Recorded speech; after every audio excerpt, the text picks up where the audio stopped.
Star Wars bullshit. Ugh.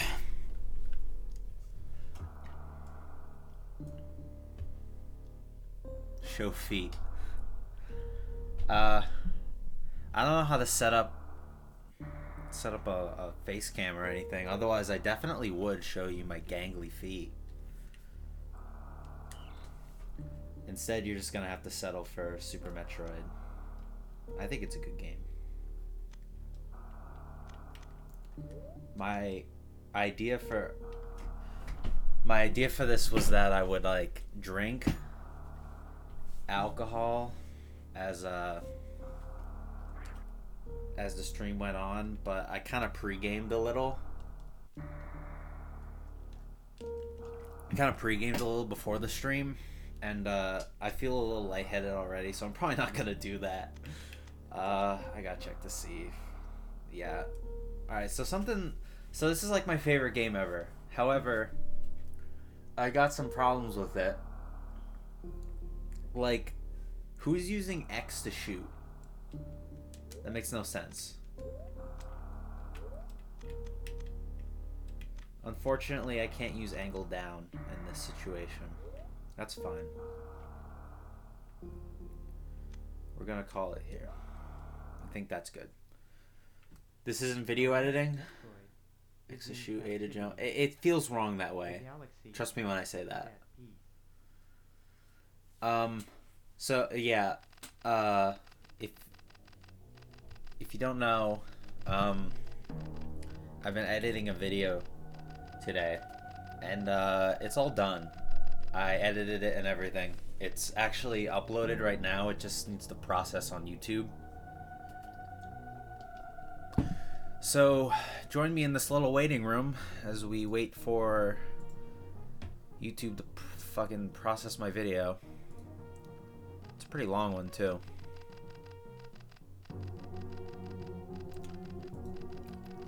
I don't know. I'm kind of looking at the stats right now. Oh god, I can't use the new. I need to use the classic studio. I fucking hate this new thing. New shit. Everything sucks. Yada yada. You know the drill. Alright. So I guess it's like kind of processed. You're not gonna release it exactly when it's done? That's what I usually do. I'm not really a big enough channel to really bother with picking the optimal times to upload. But I can't imagine a lot of people are watching YouTube on Christmas. At least not in like the early morning or day. I imagine it'll be done processing by the time the stream is over, so I'll go fuck around with it, and you can just y'all can go and watch me talk about my favorite games of the decade, because that's what the video is about.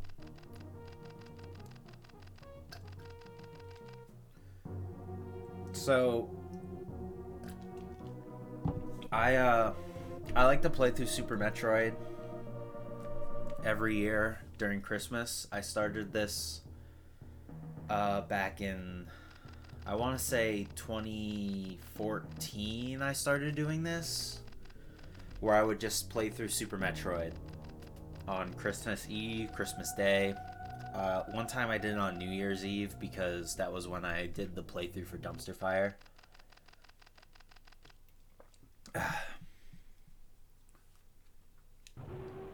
Basically, I tried to do this for the holiday season. It's not a holiday game in the slightest.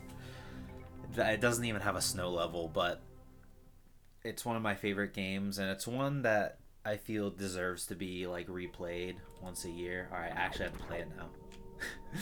I've just been talking to the chat, or not just like looking at the gameplay. Now now that I have to actually play, it's kind of fucking me up because I'm a little buzzed right now. I personally don't like releasing shit unless it's midday. Yeah, I flirted with that But like I said earlier, I don't. I just like the kind of it just. I just kind of like to have the instant gratification of it's uploaded, it's done. I don't have anything to do with it anymore.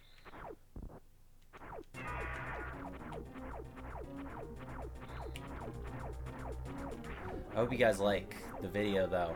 It's a pretty long one. It's not the longest video I've ever done because I had that cave story video, but it's probably like the longest, one of the longest videos in a while. It's about like 34 minutes or so. So it's a pretty chunky vid. And it took me forever to make. Ideally, it could have been out by like Monday or something, but like every single problem that you could have with a video like that, I ran into. Like when I was recording footage, always excited for a Tectonic exclusive. Yeah. I like how this video came out for the most part. Like the footage I used, I ended up recording at a low bit rate, so I spent like all day Saturday recording footage for these games. 9 games I recorded, or not 9 games. I think more like 5 or so, because 6 like the others I already had some footage of. But the remaining games I spent all day recording, and then by the time I finally finished recording footage for them all, I looked back and saw that my footage was at a low bit rate and looked like shit. So I pretty much threw my hands up in the air and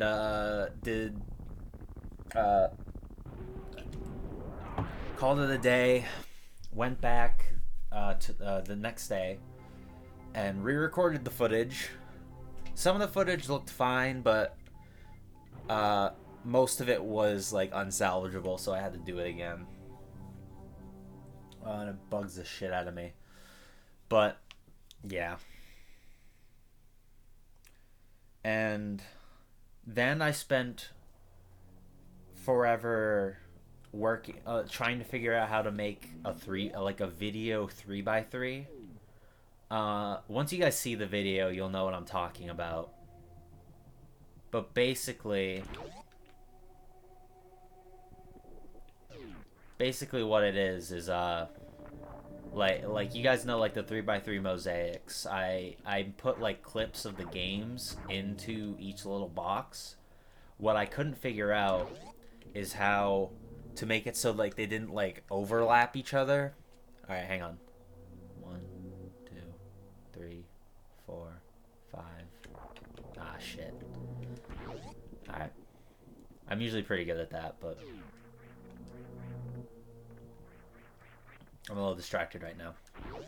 I had to figure out a way to make it so that like, the videos didn't overlap and it looked like pretty aesthetic. I managed to figure it out, but it took me like a whole day. Blame it on the alcohol.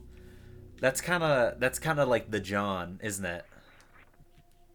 But I can blame it on a lot of things. Like I'm using the controller I've had since like 2004 or 5 or so, and its D-pad is a little mushy. It could be better. And like all in all, the controller is kind of stiff. My motor skills could be better. It wasn't even that much vodka too, which is a shame.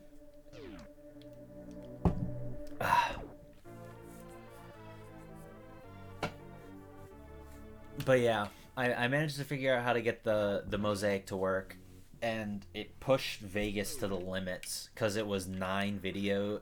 Eventually it ended up being 9 videos running in parallel.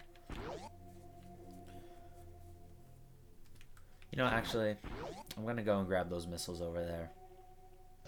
I try to see if I can beat this game as fast as possible, but I never really record myself, so I don't really care if this makes it so I have a worse time than last year. Whatever that time was. Is it something you can replace? Is what something I can replace? Oh, the controller? Yeah, I can get a new one. I just haven't gotten around to it. Well, I do actually have a new controller, but it arguably has a similar problem. The mushy D-pad. Yeah, I figured it out eventually. But thank you for clarifying. No.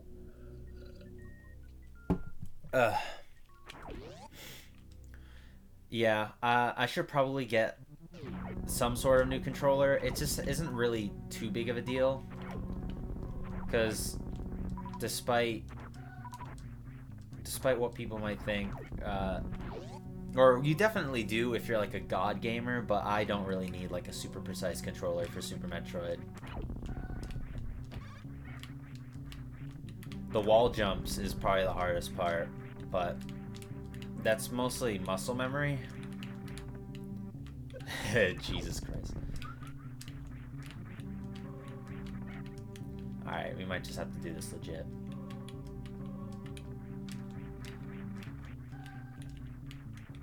Pathetic. Absolutely fucking pathetic. Alright. I'm usually pretty... I'm not gonna say I'm pretty good. I'm actually quite trash. Wall jumping is pretty hard in this game. And I don't know how much of it I can blame on my controller this time. The problem is that like if you press up on the D-pad, you'll go into like this sort of standing jump, and you can't go out of that jump once you enter it.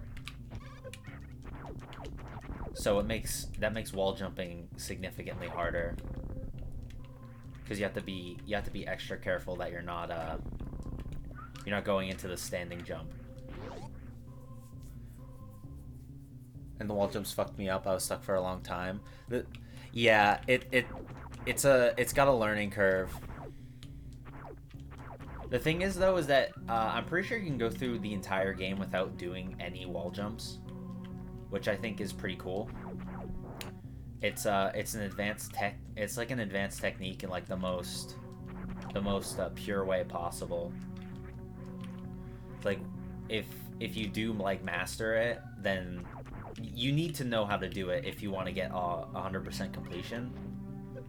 But if you're just going from beginning to end, you don't need to do that. You don't need the wall jump at all, I'm pretty sure. I like to do it because I like to be cool, you know. I gotta show everyone my god gamer skills. I got stuck at the bottom of the pit and was forced to do it in the water level in Meridia, because I think that might be that would be a place where I think wall jumping would help, but I don't think it's necessary there. I think if you time your jumps right, you can make it out of the sand traps. Although I'm just extrapolating, I could be 100% wrong. And you were talking about it's wherever the animals teach you how to do it. Yeah. That's what I mean. That place is optional. You don't have to go there. Excuse me. Sorry. You don't have to go there. But I guess once you do enter those areas, you're forced to learn how to do it. So in a way, you did have to learn how to wall jump there, but it's kind of like a trial by fire. Alright. This is a speedrun strat, and I've already lost time compared to if I just went the normal way, but I always try it.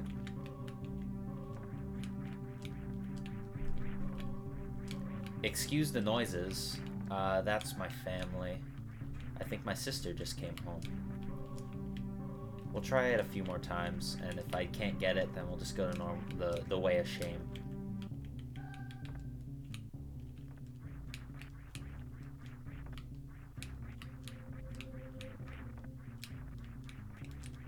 Alright, fuck it. I'm not a speedrunner. I just ended up there. Yeah. Well, that's just kind of like that's part of what makes this what makes this one of my favorite games, is that there's so much to explore. I feel like feel like there's still some stuff in this game that I don't even know about, which excites me. Excuse me. But I pretty much have like a determined path. I don't usually stray from it nowadays. Although I'm definitely due a 100% run. I don't think I've ever 100% in Super Metroid. Just kind of shameful to be honest. Can I do the Super Wave Dash? Not in this game. I can't even do it in Melee, to be honest.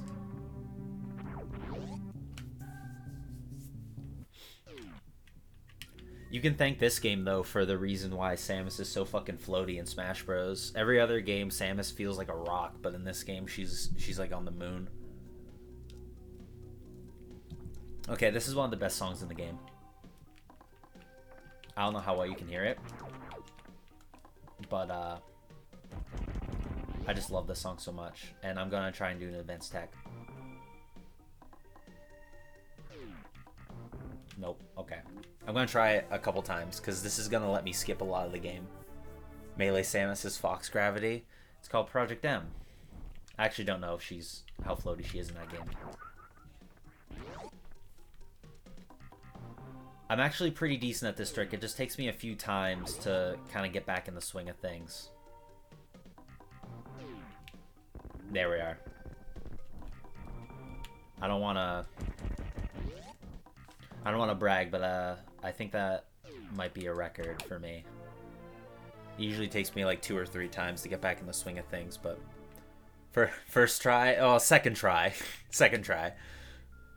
But yeah, that's the mock ball, and if you don't know what the mock ball is, it's a exploit. I guess it's an exploit. It's basically a trick where you keep the momentum of your dash, your run, instead of your walk, as regular Samus in your morph ball form, which lets you bypass a lot of obstacles. It's a pretty easy trick to do, but this took me forever to learn way back when I first tried to do it.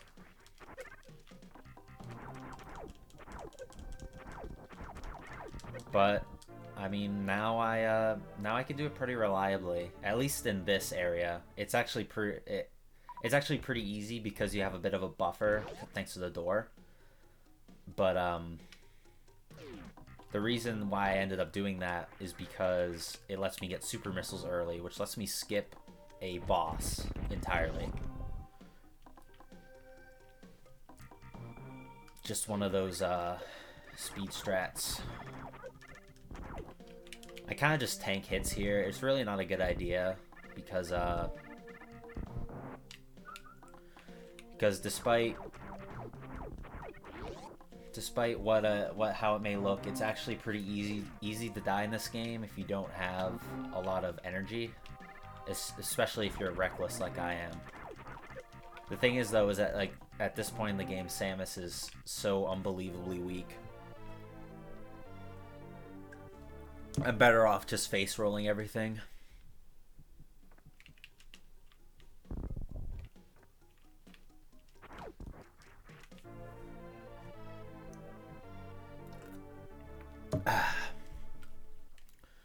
Now we got the charge beam, which is cool.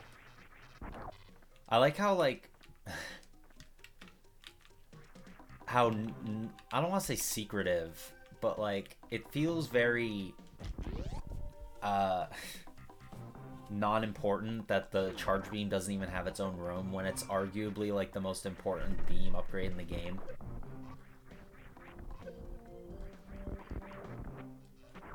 Yeah, alright, so I'm already out to my last tank. These hoppers can really do a number on you. It's like the bass in this game, the bass in this level is like so good.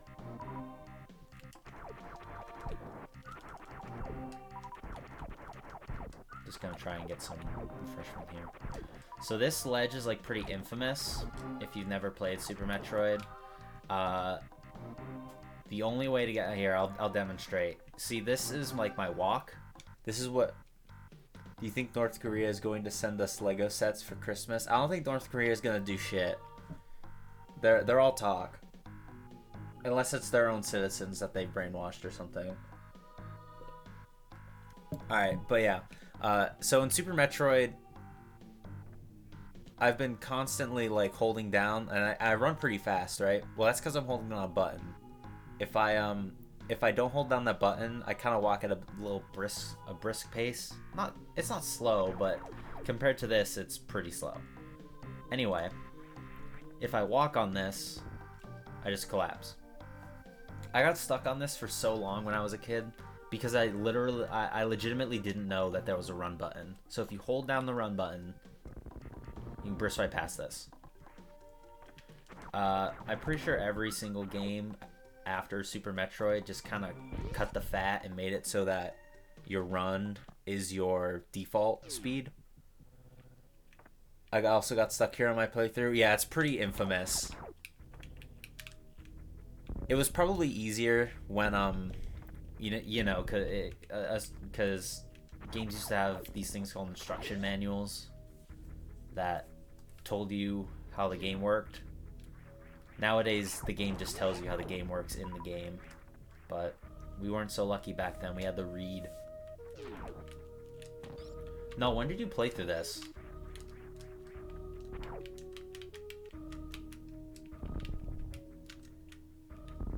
Oh Jesus, that was a dummy move. I even knew that was there. Oh wait, all right. Maybe 8 months ago. Trust me, I fucking know about instruction manuals. 8 months ago, yeah. Trying to find PS2 game manuals is a nightmare. Yeah, true.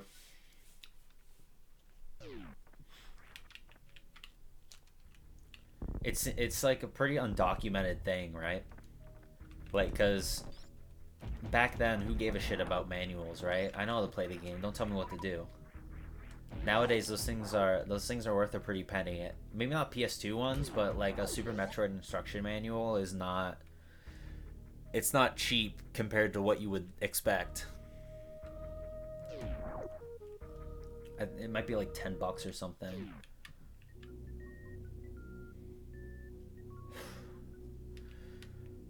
Eating tamales right now, and it's neato.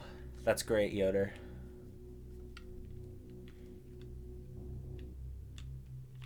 What kind of tamales? Right now, I'm trying to get high jump and energy tank.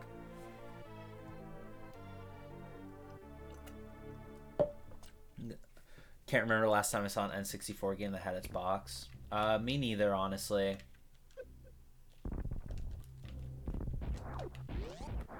I actually don't have a lot of boxed copies of games.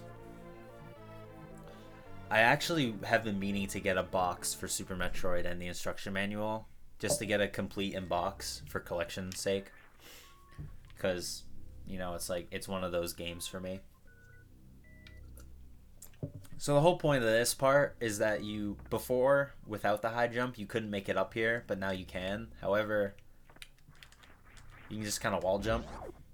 I remember reading on the Metroid database that the physics for Samus were added or like finalized pretty late into the game, in the development rather.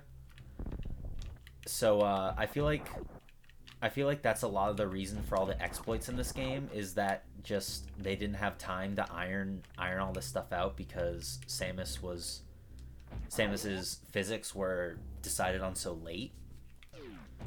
I think that's one of those things where it's like a happy accident almost, because I know a lot of people like to, not a lot of people, but people like to criticize like Super Metroid's movement as floaty, and And I mean, it definitely is, but I don't know why that's like a problem. I think it works just fine for what it is. Why didn't you tell me that Moby Games is the sickest website on the planet? They have instruction manuals, right? I'll be honest, I don't think I've ever been to mobygames.com in my life. I've seen their logo plenty of times. I've just never taken the final step, you know? Alright, these things are key hunters, and they kind of hurt, so I'm gonna just ignore them.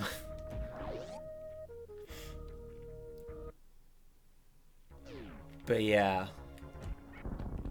So I think that's partly why you can just kind of like wall jump over everything in this game. With reckless abandon, accurate credits and promotional art and screenshots from the time the games came out. But how do you know they're accurate? Right? This is another great track. I'm actually not going to use the recharge station. I like to play dangerously with Super Metroid.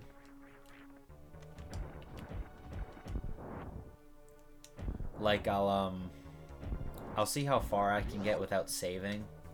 Although I do occasionally save, because I'm not that godlike. So the pro strat here for speedrunners is to go into a morph ball, so the frame rate doesn't dip as much.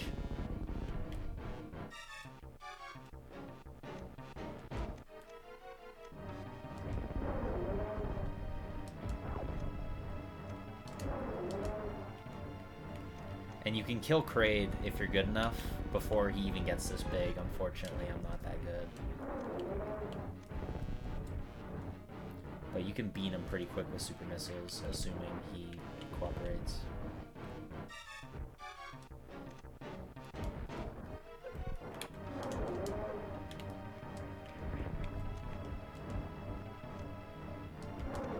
There we are. Do early Fantoon. I'm not gonna do early Fantoon, Ben. I'm not gonna do it! True, I mean, you gotta do your due diligence.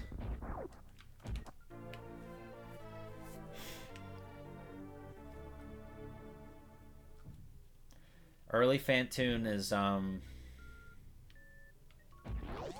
speedrun strat. Where I think... I mean, I've already fucked up. Because that means I would have to fight Fantoon first. Basically, there's no way in hell I'll be able to do it.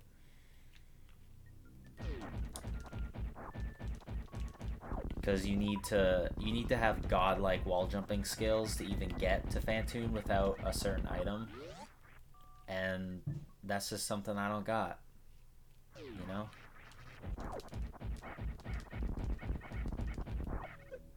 But now we have the Varia suit, which is cool. It's like the iconic color for Samus. Varla suit? Who's Varla? Take this with a grain of salt, because I don't remember the source for this. But I'm pretty sure I remember hearing that Varia comes from a mistranslation from the original game, where it's supposed to be a barrier, which, if you think about what the Varia suit does, it protects you from heat and halves the damage taken from enemies, or something along those lines. It makes sense that it would be called the barrier suit. However, Varia, it kind of sounds like exotic and cool.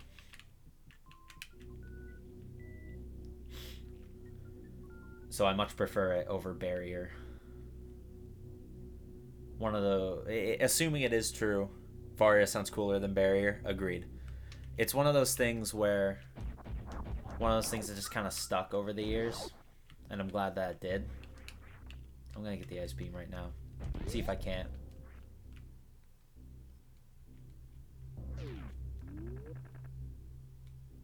Hell yeah. Again, that's another trick you need Mock Ball to do, otherwise you need the speed booster to get to this area.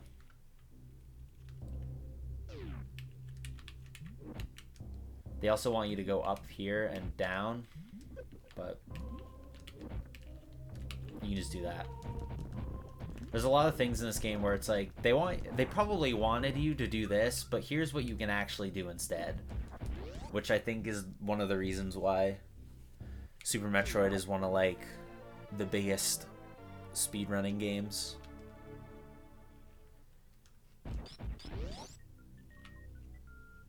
Oh man, I love this game so much. The thing is though is that I only play it once a year now. And playing a game once a year is just long enough for me to kind of forget about what to do.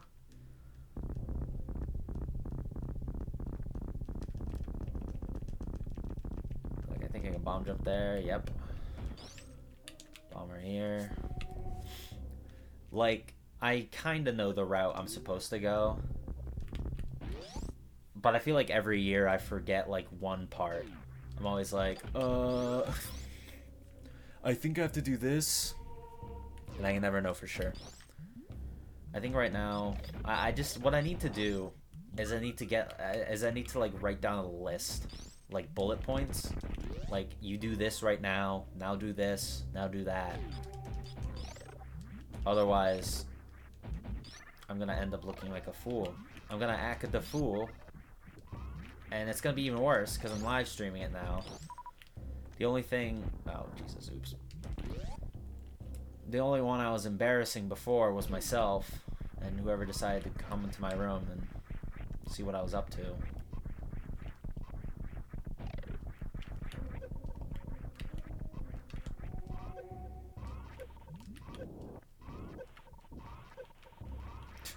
Nice. All right. Hey Skip, Merry Christmas. How you doing? Alright, actually this is a save room. We don't need to know about... We don't need to concern ourselves with things such as saves. We have advanced technique to attempt. Like speed booster early.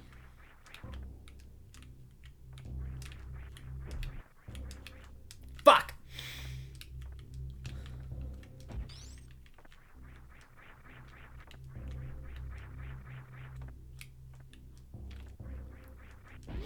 You don't even need the, I got the Freezy boy. That's right. You don't even need to use this guy to boost yourself up there. But he helps. There we go. Second try. Not bad. I'm actually doing pretty good with these little tricks. It's much better than my gameplay chops in the videos I was recording.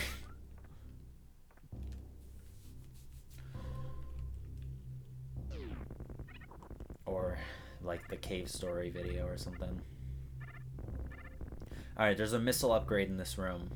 And the reason I'm getting it now is because if I don't get it now, I'm going to screw myself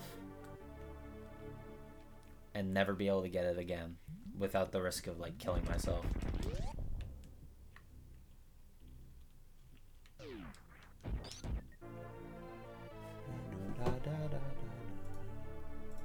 Another thing they improved upon in later Metroid games, they don't give you the whole item get like fanfare for every single item. They only give it to you for the important items. Yeah, I can never get that right. If you shoot your beam at the right time, you don't stop at the door. You just like go right through to the next door. I never know when to do it. But the speed booster is like one of the coolest items in the game.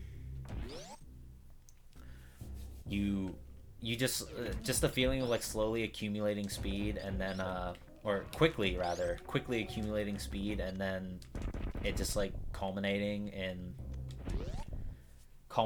you getting these like after images and blazing through literally every single object. Well, not every single. all your enemies and stuff. I can't believe I fucked that up. That's dreadful.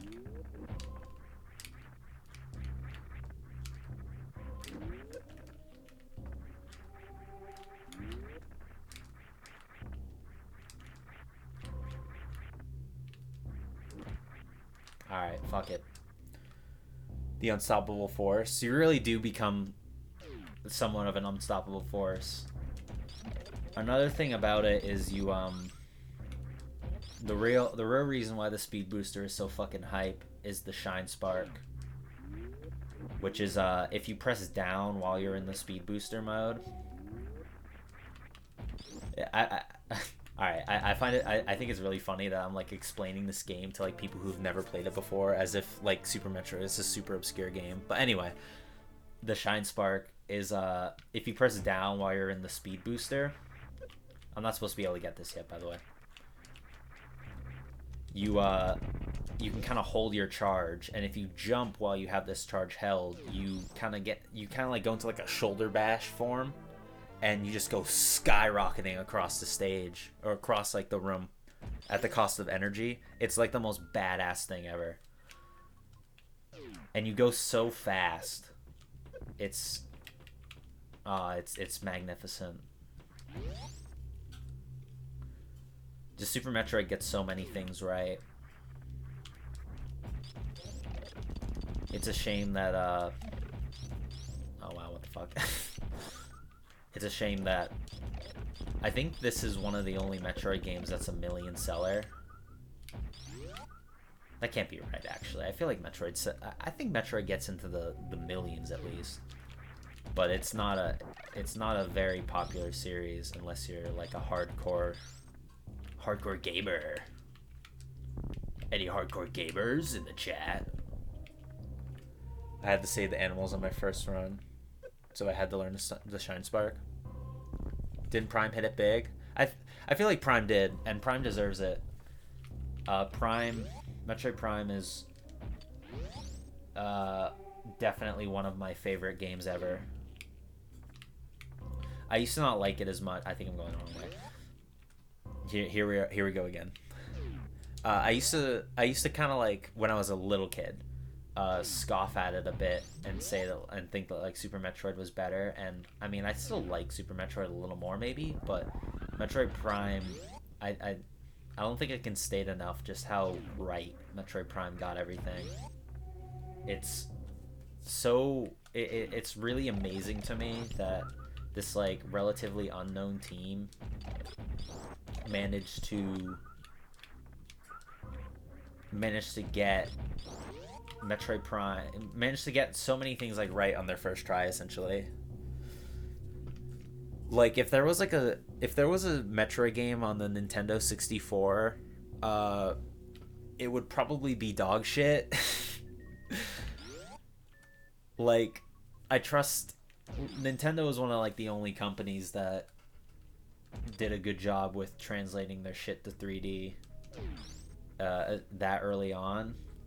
But something like Metroid, I don't think they've never really tried to one-for-one it. Early console shooters are rough in general. Yeah, like even assuming that they would have done a first-person shooter for Metroid, for a 3D Metroid, which I don't think they would have. I feel like they would have done something like Jet Force Gemini, if you've ever played that game, where it's like it's kind of like a third-person shooter. And I mean, I've only played a little bit of Jet Force Gemini, and it's definitely rough, but it kind of has like charm, and that I can appreciate in a game. There we go. All right, hang on. I'm gonna try and do something really cool. All right, wait.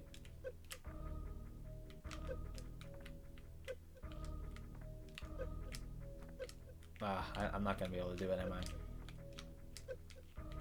I? Alright, so there's this trick you can do in Super Metroid called damage boosting, where you hold the direction opposite to what Samus is opposite to where Samus is facing, and I'm blowing this. Opposite to where Samus is facing at the time, and she will kind of get knocked back in that direction that you're holding the controller in, as long as it's opposite to where she's facing. And it's actually like a lot like DI and like Smash Brothers, but it's just like a really cool mechanic that lets, and if you're able to do it right, you can just kind of like bust through rooms real quick, like kind of like that. But I wanted to go in the other direction. Let's try one more time.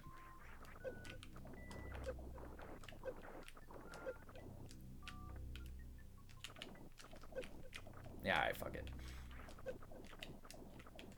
But you can kind of see that she's getting knocked back. I'm not the person to watch. If you want godlike strats like Zost or fucking Oats and Goats or some shit, or Behemoth, getting that sick momentum. It really is. It is a lot like that. There's just a lot of really cool tricks in this game that probably weren't intentional. Like, to an extent, I think wall jumping was intentional, like the way it kind of works. Maybe not as broken as it was, but the fact that you can wall jump.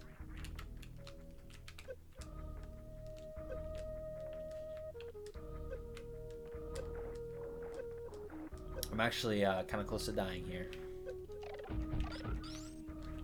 So let's keep it cool. I'd rather watch Tectonic's yearly Super Metroid speedrun. Yeah, this is the real shit. You're not gonna see early Fantoon. You're not gonna see Moonfall or anything from Tectonic. You're just gonna see some raw ass Kazzle gameplay, slightly higher than Kazzle. How's it going, Xavier? Thanks for stopping by.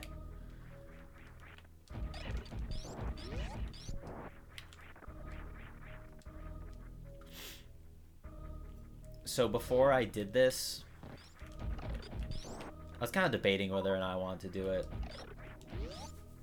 But obviously I ended up doing it. But before I did, oh, check this out. So cool. Before I did anything, I opened up my Super Metroid cartridge and got that 99% isopropyl and just kind of scrubbed the contacts a shit ton. And the reason why is because I'm playing this on a Super NT, which is it's not technically a Super NES. It's a machine that uses FPGA, like the hardware called like an FPGA or something, that hardware emulates the Super Nintendo at a hardware level, and it's almost perfectly accurate, I believe. I think there's some slight differences on some games, but for stuff like Super Metroid, it's 1-to-1, and it plays the games at 1080p, 60 frames on your HD TV natively with no input lag. I got it a few months ago, and I'm very impressed with it. If you're like an enthusiast who likes to use like original carts and stuff, obviously the Super NT is a great buy. Chances are you probably already have it if you're one of those people.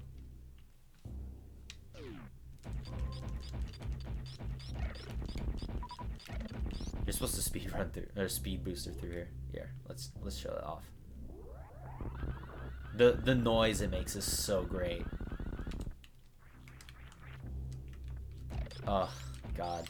And this is the first game that it's in. It's not in Metroid 1 or 2. So they like nailed the feeling of just blitzing past everything with reckless abandon on like the first try.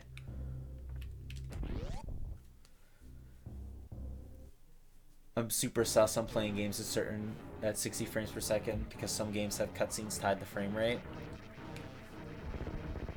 I I can see that being a problem with the games that don't natively run at 60 frames, but obviously stuff like Super Metroid and like Super NES games and stuff, they almost always run at 60 frames.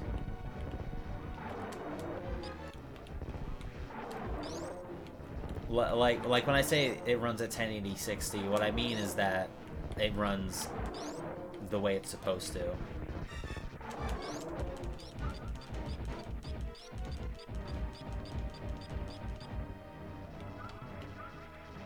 Oh, anyway, this is Crocomire. I have to fight him because I need the grapple beam for one area. Otherwise, I shouldn't have to fight him. He's pretty cool looking. He was one of my favorites when I was a kid. Mostly because this death scene is like so fucking crazy for a kid's game. It's really fucked up. But that's not the crazy part. You got these stuffs right here. The music's still kind of... It's still playing like the menacing boss music. So you're like, what the fuck's happening? Oh, what?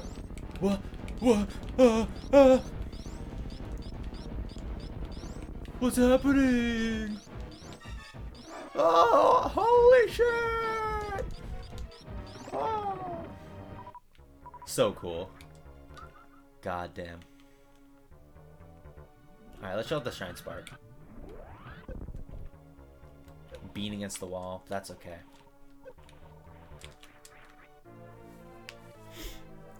Yeah, that's a really memorable moment. I actually died to him. Did you get crushed? I don't mean to make you feel bad, but I don't think I've ever died to Crocomire. I could see him being a little intimidating. Especially if you've never played something. I got crushed. Yeah, it sucks. If you like never played or like a Metroid game before, I could see it being pretty intimidating. You just didn't understand. Understandable. Yeah, it's understandable that you didn't understand. I feel like I take things for granted about this game just because I've played it so many times. I don't even like think about half the shit. Like, I just know to powerbomb those blocks. The only way you would know is if you just bombed everything in just like a certain vicinity. That's a missile upgrade. Which is a viable strategy. It just takes a while. I know to just speed boost or jump off this cliff. To grab the grapple beam. You got your stream playing downstairs? Very cool. Hi, family. Family's watching the stream. Can't embarrass them now. I just embarrassed them. Or embarrassed myself. I hope that doesn't get picked up by the mic. That'd be a weird echo shit. The grapple beam is kind of neat. It's really clunky the way it controls. They kind of got it a lot better in Metroid Prime. Grapple kind of jank. That's grapple beam. I feel like kind of jank is like underselling it. If you like do the current speedrun route in Super Metroid, you don't even need to use the grapple beam. You can just go through the entire game without even getting it, which I think is really funny. Unfortunately, there's one area, like I said earlier, there's one area where I need it. I can't do it. I can't get through the area without it because I'm just not good enough at wall jumping. Unfortunate.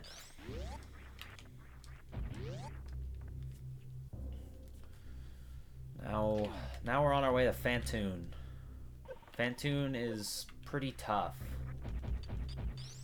Especially if you are lacking in supplies like I am. Like 4 energy tanks is alright, but it's not great. And Phantoon in like speedrun routes, Phantoon is like where your run dies. Whether it's whether he kills you or you just get like a bad pattern, which may Jesus Christ, you get a bad pattern which kind of kills like the time in your run, which basically kills it. Another thing about this controller is, I think like either a dog or a child got a hold of it, because the start and select buttons are literally chewed off. So you have to like push down on it really hard to get it to recognize, which is why maybe this wasn't the best controller to use. Maybe I should have used the other one with the mushier D-pad. I don't know. It's not a big deal, but it is there. This is how it was when I was way back when I first got the thing, though. So I've kind of just like dealt with it. Phantoon is the Whitney's milk tank of Super Metroid. I agree. That's a pretty apt comparison. They're both pretty early on. They're both pretty big spike in difficulty. Although I don't know if I'd call Super Metroid like a hard game. I just realized I probably shouldn't have power bombed. Oh, never mind. It ended up working out. Yeah, I don't know if I'd call Super Metroid a particularly hard game, or like any of the Metroid games that hard. They're one of those games that get easier the further you get in, for the most part. Just due to the way Samus, like, the upgrade system in this game works. You saw I tried to do a sick wall jump, but the water fucked me over. Because like the more upgrades Samus gets, the more of like a badass she becomes. So it gets to a point where you're just like unkillable.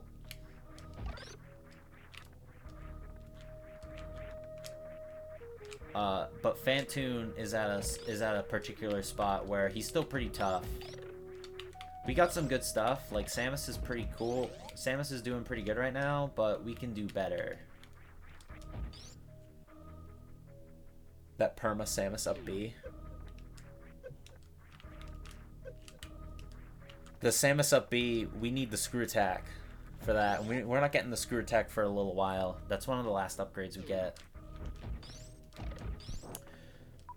But to kind of tie it back to Smash Bros. When Smash 4 came out and they started talking about, like, when they introduced the idea of custom moves, I thought it would be a really cool idea if one of Samus's custom up Bs was like her Shine Spark.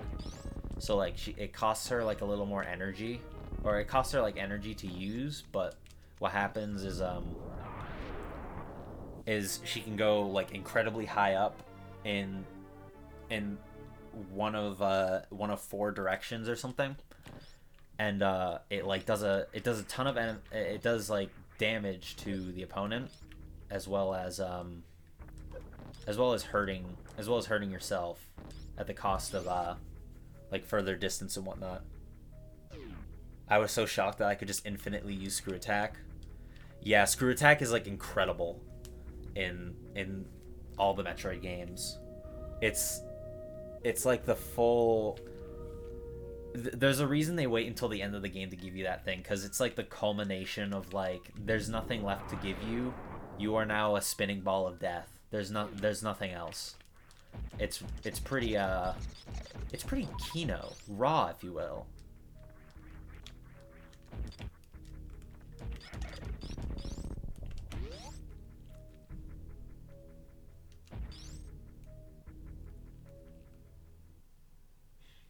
This is another really great theme.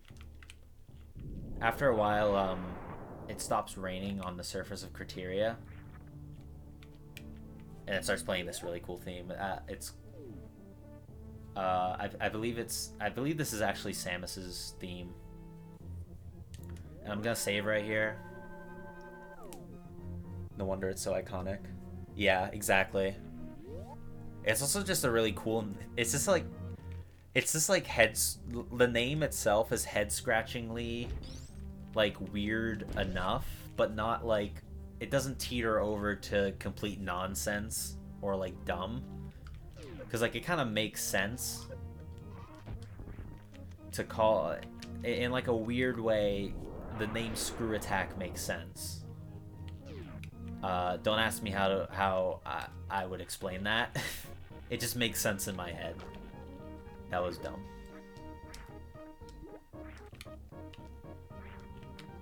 I like the horns in the song, particularly. So this is the room where you need the grapple beam.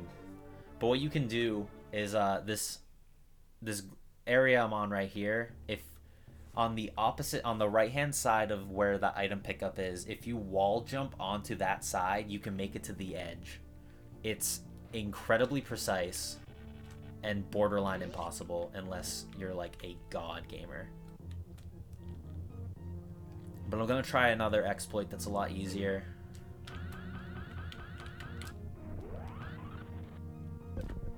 So what I just did was short speed booster. And how you do it is regularly it takes a lot more space to get a speed booster going, but if you hold the forward button and then press speed boost, or press the dash button, you can get your speed booster a lot early. I don't know why this works, but it does. And that's what let me just speed boost past that entire screen. It's usually it's worth it because it just kind of saves time, and it's not a hard trick to learn. I would know. I can do it. But the wreck ship is, I think it's one of the smallest areas in the game, but it's also like one of my favorites because it's such a cool. There's such like a really cool atmosphere here, especially when the power is turned out. Like every area is dark. There's a bunch of like service droids that are just abandoned and shut down. There's things crawling over them. The music is pretty menacing, and there's literally ghosts. Oh shit, that was bad.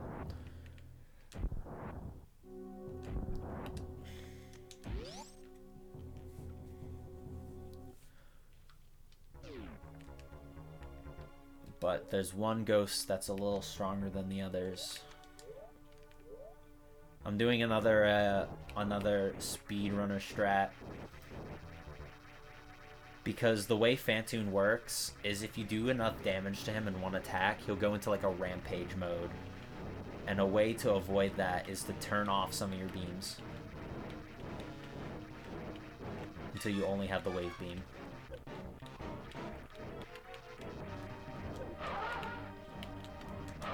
If you only do a little bit of damage to him, that's what he'll do instead.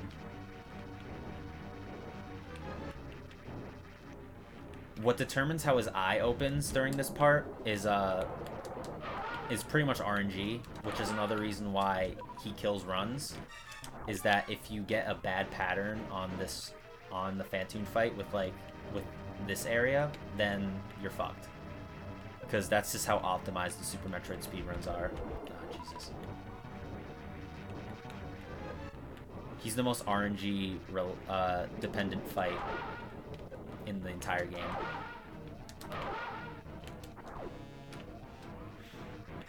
Obviously, I'm not doing great numbers here, but I'm not trying to. I just kind of want to get this done as fast as I personally can.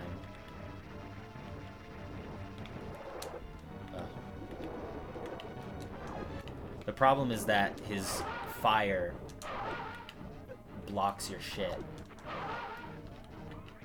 I think it's gonna be one more pass through and then he's done. I'm not getting good patterns with this.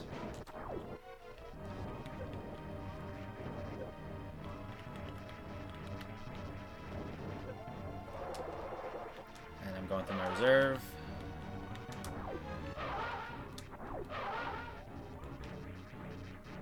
Alright, one more.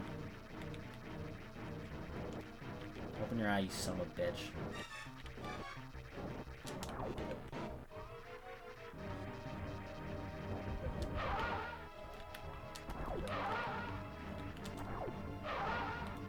Fuck yeah, alright, let's go. That was pretty close.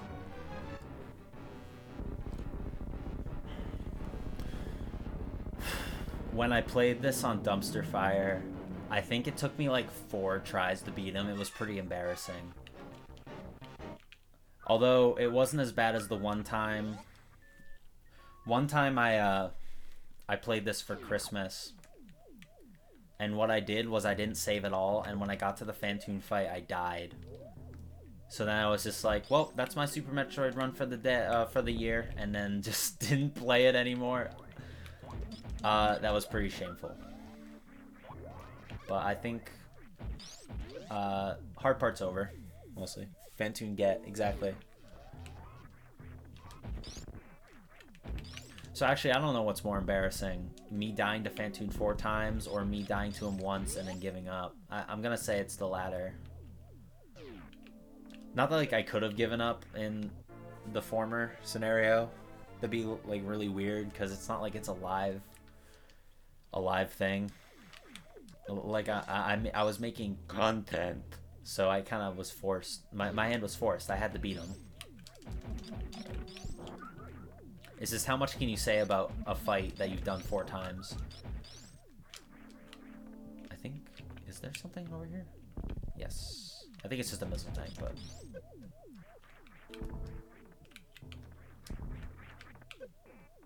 In fact, this might be more trouble than it's worth. Because that was a lot of damage. The dual progression of Phantoon. Yeah, look forward to my Phantoon video essay coming out. Never.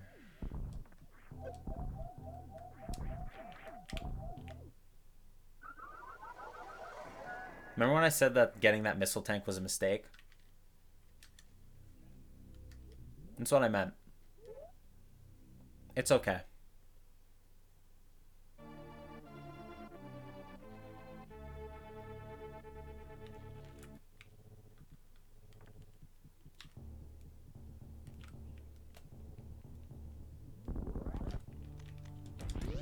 I forgot how brutal those spikes do.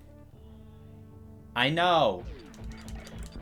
It does like a whole tank of damage or something along those lines.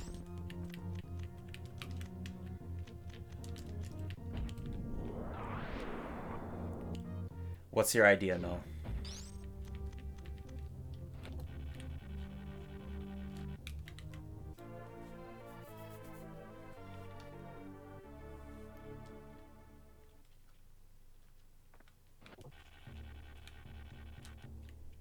Now, can I get the fast shine spark first try, or fast speed booster?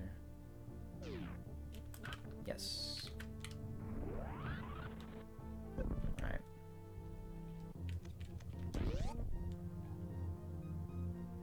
It's about how dueling your homies in Terraria progresses as you both...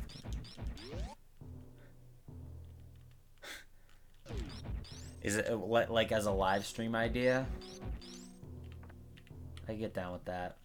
See, the real tech to get that missile tank, what you want to do is you actually want to do that before you turn on the power, because you're less at risk to get fucked by those spikes. Can't believe I did that. I shouldn't have assumed that just because I beat Phantoon, I was out of the woods. It's alright, we'll just beat him faster this time. We're gonna get better patterns, so.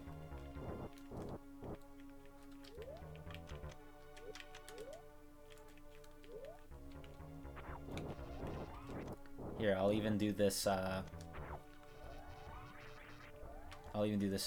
this little trick.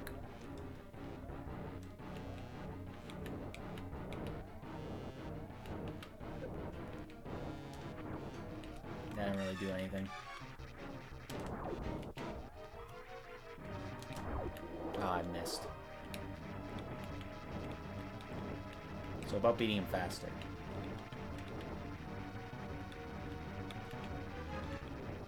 Oh my god, show up.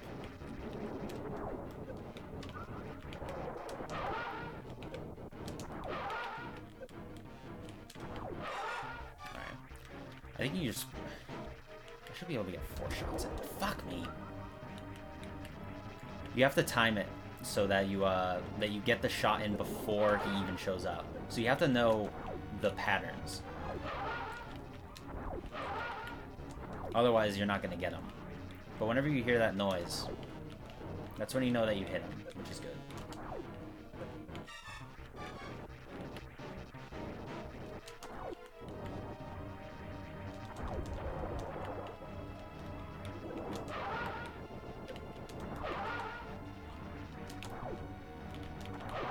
There we are. Good. I got him on the rebound.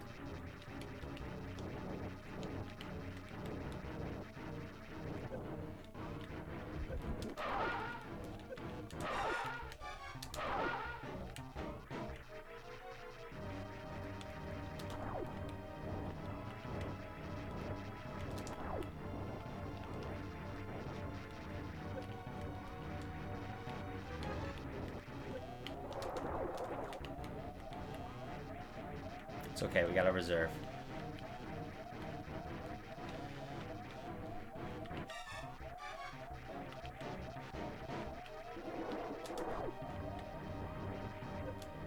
I hate that I used it there.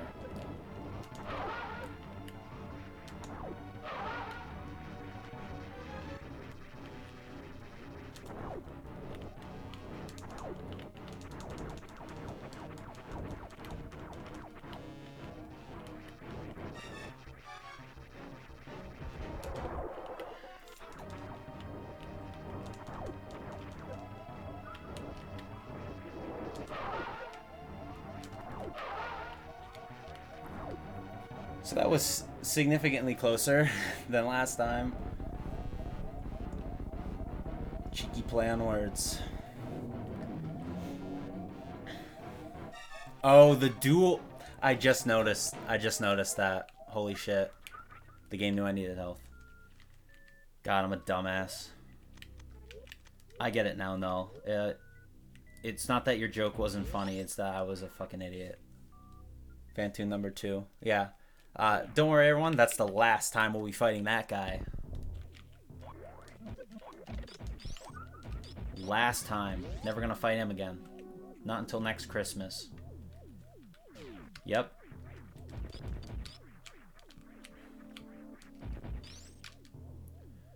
I know some people like to have like a fan theory that the wrecked ship in this game is like some sort of is the space pirate ship from from Metroid Zero Mission. I mean, obviously Zero Mission was made after the fact,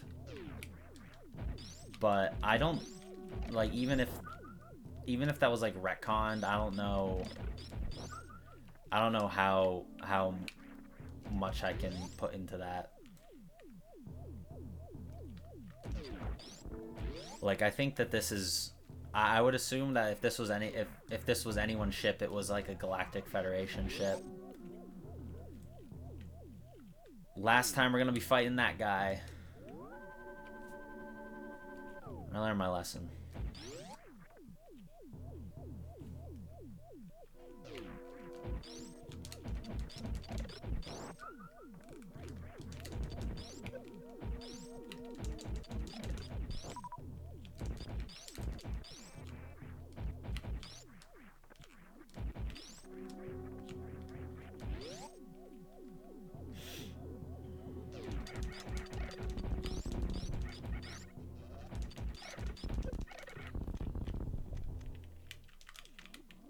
Oh my god. Ugh.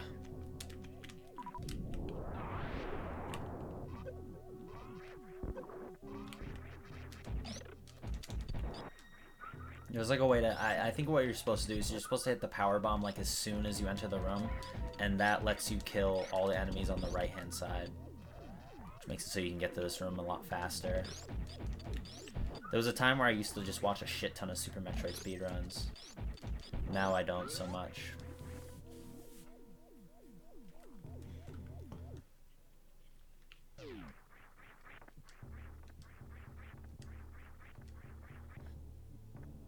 But right now we're getting a really important item. Don't mind that. We're getting a really important item right now, so don't mind that.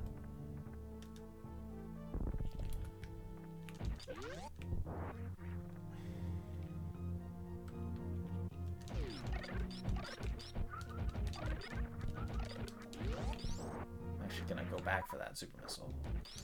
Because I want all the super missiles in the world. Every single one I can get, I want. This enemy only appears in this area. And there's no other, like, this variant color. Only one. All he does is just follow you. He can't hurt you. Why does he exist? I have no clue. I wish I could tell you. I really do.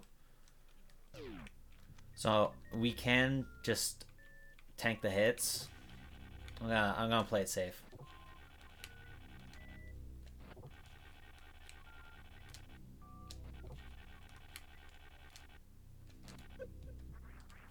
And now we take a piss break.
You see, if I didn't dry my hands, I definitely would have been back in time.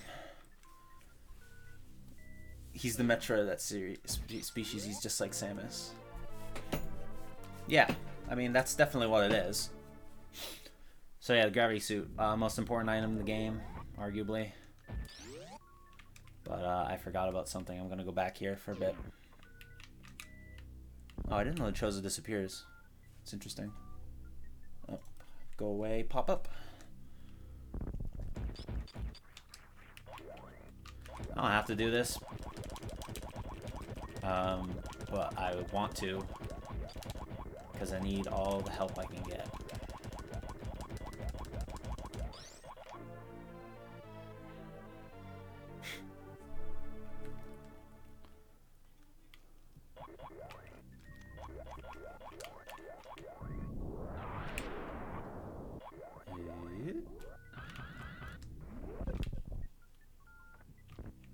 Watch out for that. That is fall through blocks. And we got another reserve tank.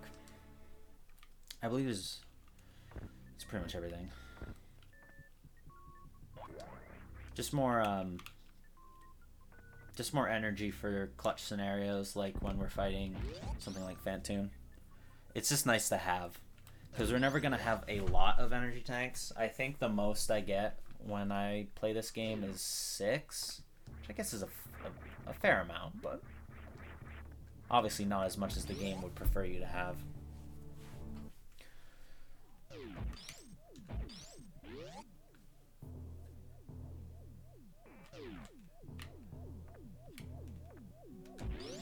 And now we're gonna go through the wrecked ship. We're going to grab an energy tank on the way pretty soon. It's a repeat of that missile room. Just take the hits from the regular spikes. If you have to take a hit, learn from me. Do not get hit by those platforms. They fuck you up. But you don't need me to tell you that. So yeah, secret area. We'll use a super missile. Just get past this quick.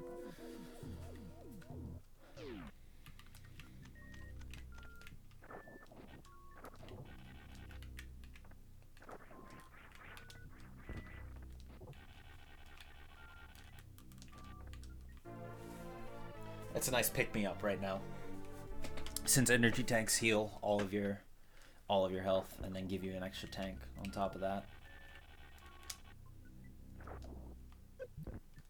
Yeah, those spikes hurt a lot. Oh wait, no they don't. What? I thought they hurt a lot. Oh well.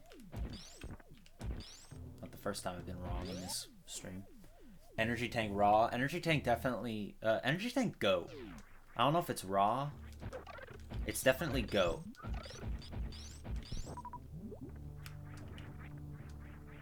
So we go through the back side of the wrecked ship, and it's going to take us to our next destination, Meridia, which is the water level. It is at you. Despite you, without the gravity suit moving like molasses in water, it is technically possible to beat Meridia without the gravity suit. Don't ask me how. I couldn't tell you. I've never done it. I wouldn't want to do it, but you can do it. Playing as a Metroid in Smash sounds sick. It would be pretty cool, right? Like, nothing could really beat you except for like ice powers. And Samus doesn't have Ice Beam in Smash, so you pretty much win. Although I guess in Prime, if you just get shot with missiles a bunch, you die. But this is another part of the game where I always like forget where exactly I'm supposed to go in this little maze. I think it's here. Nope.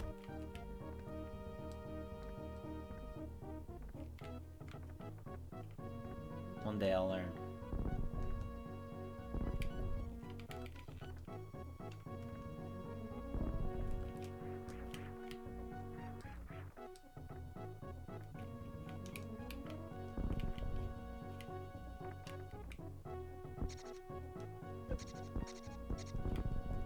I didn't mean...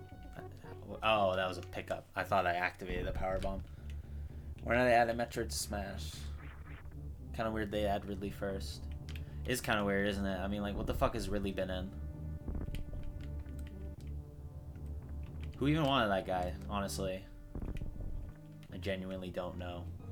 How can I never remember which one I need to hit? This is embarrassing. It's this one? Is it this? No. Shit.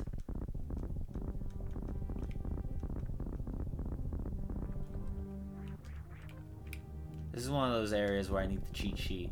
Just to be like, here you go, Matt. In the room that you always get stuck on, here's actually what you're supposed to do. It's definitely not that.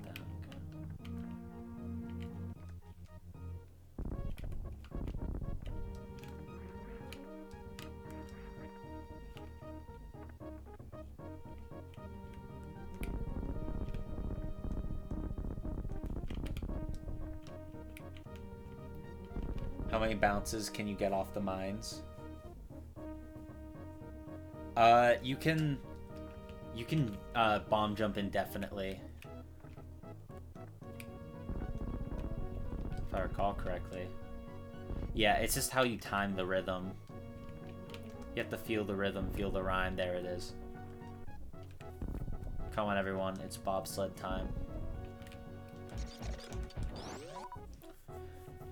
It's just all about like how you press, or like the way you press the button, like the rhythm of it. When I was a kid, what I would do is I would bomb jump all the way in the beginning area of the game just to see if I could get to the top of the map, and I could. It's a lot easier in Metroid Zero Mission though. I feel like it's a lot easier in this game to kind of like fuck up your rhythm and just lose.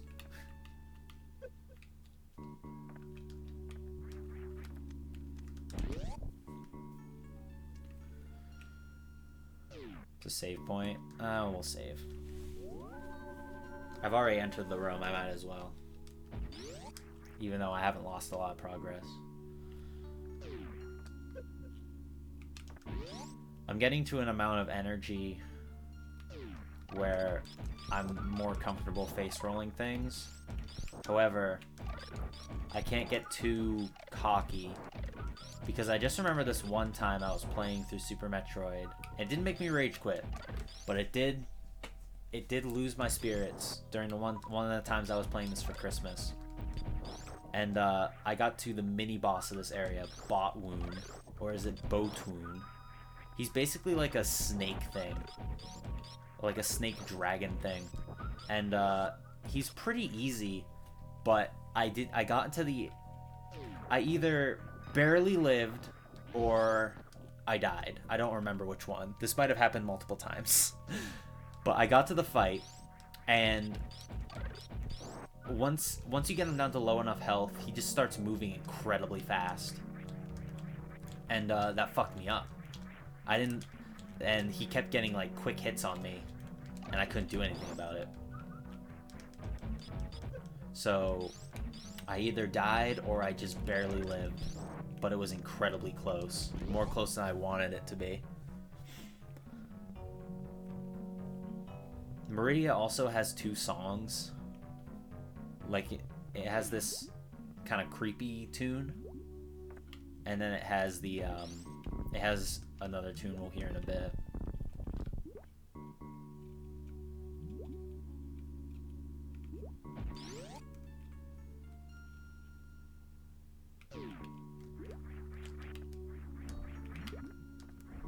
This is the area I was talking about, Noel, where I thought this is where you were stuck. Because at points it feels like it's like impossible to get out of the sand. But it is possible. Obviously, I know that's not where you're talking about, but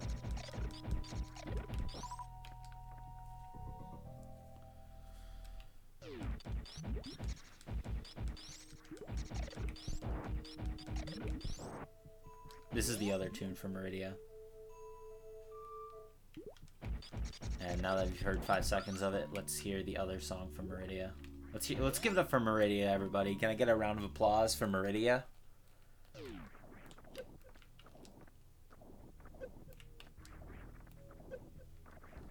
There's that familiar Brinstar Depths theme. People really like this song. I personally like regular Brinstar more than Brinstar Depths. Oh yeah, by the way, we're back here.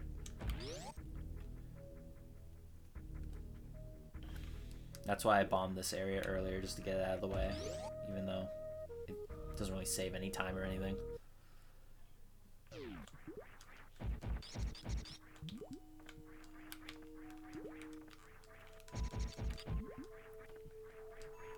This tune is a lot more like calm, as opposed to the other Meridia tune, which is like really sinister and like kind of creepy sounding. I like both songs a lot. In fact, this soundtrack is just so incredibly good. It blows my dick off. Dark Souls map design. It is like Dark Souls, isn't it? Circles around on itself. People laugh when you call Dark Souls a Metroidvania, but or at least like laugh when you call it inspired by Metroid, but I mean, tell me I'm fucking wrong. The interconnected world. I know other games did it, but that's kind of what Super Metroid's known for. Shit. At least I can show off this funny thing. Part of the jank of the grapple beam. Ah.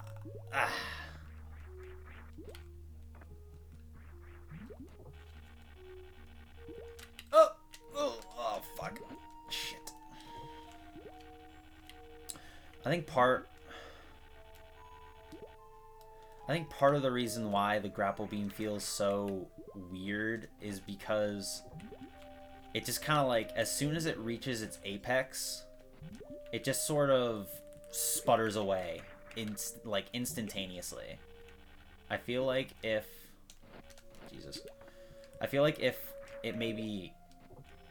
it kind of like hanged at the apex for a little longer, it'd feel a lot better. I feel like a Metroidvania needs to have unlockable movement options. Dark Souls is a Metroidvania. I'm not one to really get caught in the weeds of what is and what isn't like genre stuff, even though I just called Dark Souls a Metroidvania. I think what I would argue to that, though, is, yeah, you don't get any extra movement options, but you do get, like, key items that let you go to new areas. And I think that's a close enough analogy to use if you wanted to consider Dark Souls and Metroidvania.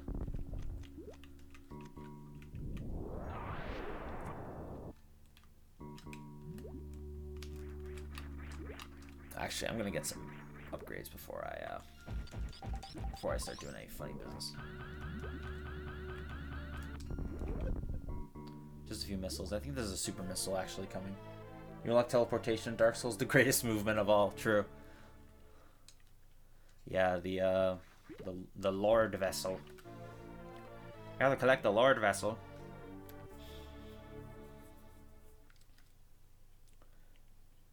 Dark Soulsvania. Yeah, I mean, Metroid really is a Dark Soulsvania if you think about it. This is another part where you can just kind of tell the game designers to fuck off with the grapple beam. Like I said before, you can do that with like every area, but some are easier to do than others. So these things right here are called Mocktroids, which I think is a really good name for them, but or just a really cool, like a really good name in general. What I want to know, basically, what like the lore behind them, is that they're failed clones of Metroids, right? Makes sense. How did they end up in Meridia? I don't really know how that could happen. Because as we'll find out later, the person or the thing responsible, this is Botmoon, by the way, the thing responsible for taking the baby Metroid at the beginning of the game, Ridley, is not here, and in fact is very far away from here. All right, I'm kind of blowing it here with.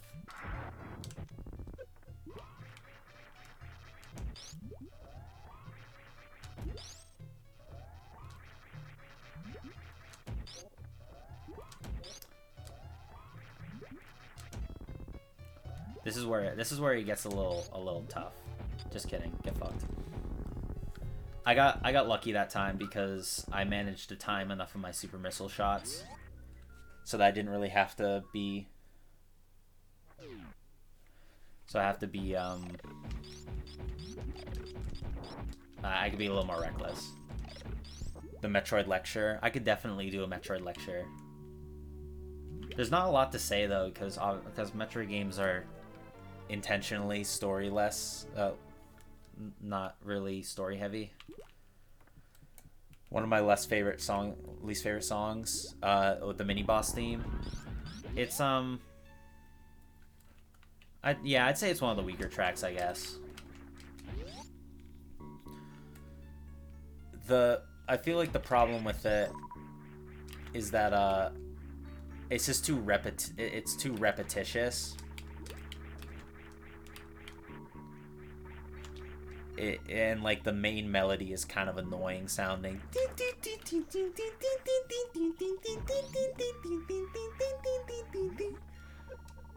It's like I don't know. We could do better than that.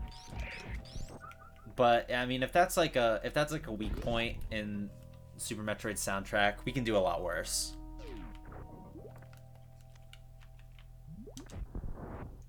You got it on point with that. It's actually pretty fun to do. But I won't do it anymore.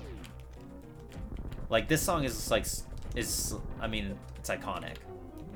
It kind of ended up becoming Ridley's theme, but it wasn't always.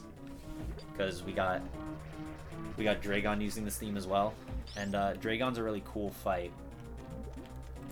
Partly because it kind of has this unique introduction, and they actually spell something out in Japanese. I don't remember what, but it's something that one of the programmers put in for like their girlfriend, like saying that they love them.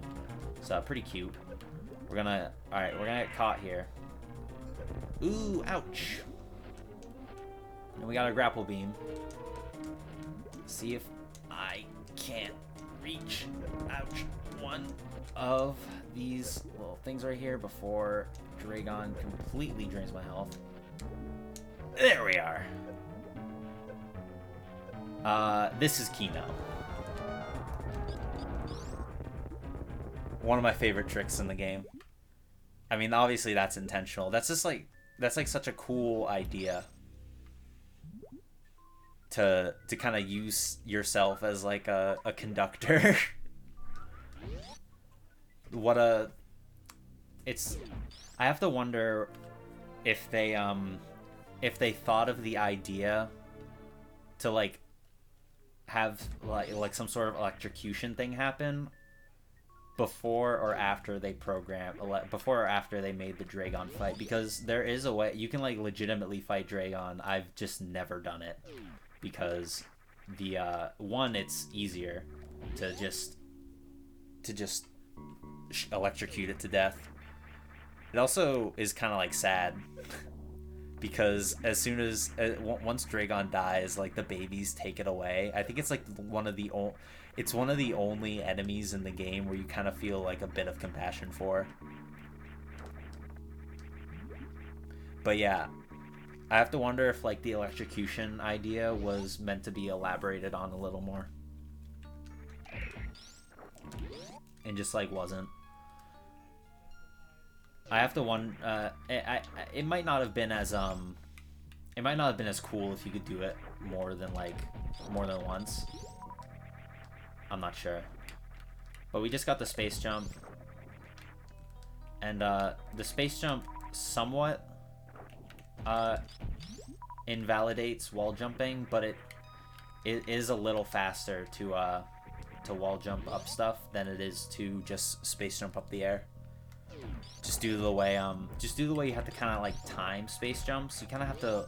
It's kind of like bomb jumping where you have to rhythmically press the button, or else it won't recognize a jump as a space jump. It's something I never really understood, to be honest. Right now, the only thing stopping me from going to the final boss, or not the final boss, we're not that far. The second to last boss is we need to pick up an item upgrade. And we couldn't get this until Dragon was beat. But now that Dragon's been defeated, certain doors are unlocked and open.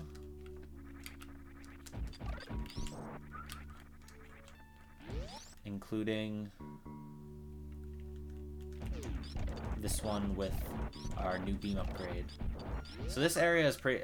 Those like enemies are really peculiar because they're another one of those enemies that only show up in that one place and serve practically no purpose. All they can do, they can hurt you with contact damage, but otherwise they don't do anything besides just kind of like move around.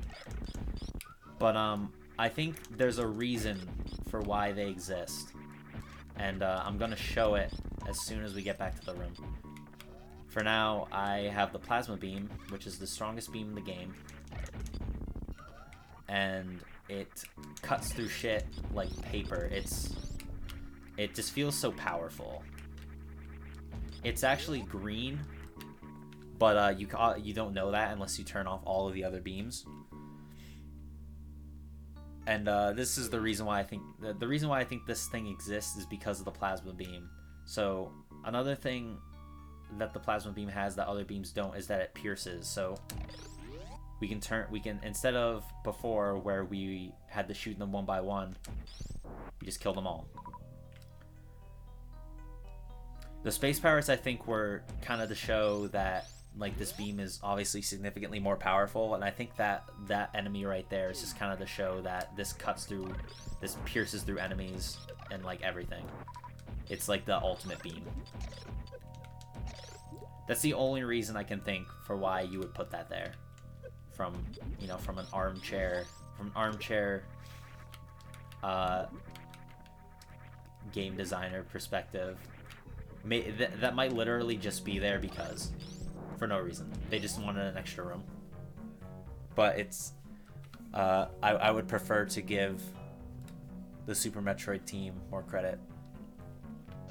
Which speaking of the Super Metroid team, I don't know how common knowledge this is, but I only found this out a few years ago, but Super Metroid was technically developed. Obviously, it was like developed by Nintendo, but it was actually developed by an internal team called Deer Force, which you see in the end credits, which isn't the interesting part. The interesting part is that Deer Force was composed of members of the dev team Intelligent Systems.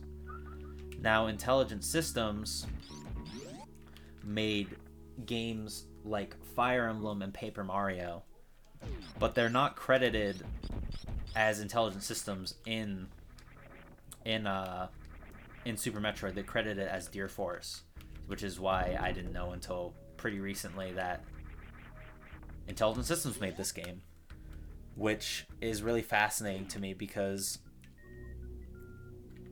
it honestly took me a while to sort of realize this, to sort of see like the developers not as like, yo, EA made this game or Nintendo made this game, but more like EA Arkansas made this game, or Nintendo R&D 2 made this game. Just like we can split the weeds more than just like the name of the publisher. Obviously, I didn't realize, I didn't figure this out like 2 weeks ago or anything. This is knowledge that I've been holding on to for like years now. But just the whole Intelligent Systems thing kind of put it into perspective a little more, because they're known for making Fire Emblem and Paper Mario. They're not known for making Super Metroid, which probably not a more popular game than Paper Mario or Fire Emblem, but it's definitely more critically acclaimed. One thing I like about the jumps in this game is you maintain your momentum when you're jumping. So if I did because I did a running jump, I managed to get a little more speed there. I'm gonna check the map for a second. Okay, I think this is power bombs. Yes, so we don't have to deal with that weird maze.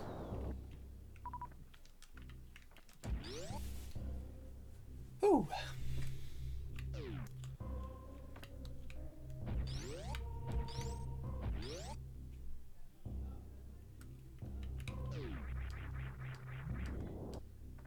Ooh. Those guys are neat. They remind me of Blargs from Yoshi's Island. Another game that I feel like I have a lot to say about, but that's a stream for another time. They just have the same vibe going on. Even when I was like a little kid, I really liked the Blargs and the Neep Nuts, I believe is what they're called, or Nep Nuts. The water version of the Blargs from Yoshi's Island. They're just these really big like enemies with mouths that pretty much just block your path. They don't do anything besides just look intimidating and be big, but they scared me a lot as a kid just because of how huge they were. Neep Nuts. Yeah, shout out to Jonathan Garrett Neeper. And those little enemies in this game are just kind of like little baby versions of them. So this game, I played Metroid Prime, or I beat Metroid Prime, or saw more of Metroid Prime before I saw more of Super Metroid. So when I was a kid, I didn't know that the Magmore Caverns theme was taken from Ridley's Lair in Super Metroid. Alright, come on. There we go. They also used this theme in Samus Returns for intense heat areas. It's just kind of, I think it's one of the most reused songs in the series outside of like the Ridley's theme and and the main fanfare, or the main theme of Metroid, like beep boop beep boop. Oh no, that's the elevator theme. I'm thinking of doo, doo, doo, doo, doo, doo. Like there's a lot of like little jingles that they reuse, but full on songs is kind of rare in Metroid. Alright. So this is where we're gonna get the screw attack after we beat the golden Chorizo.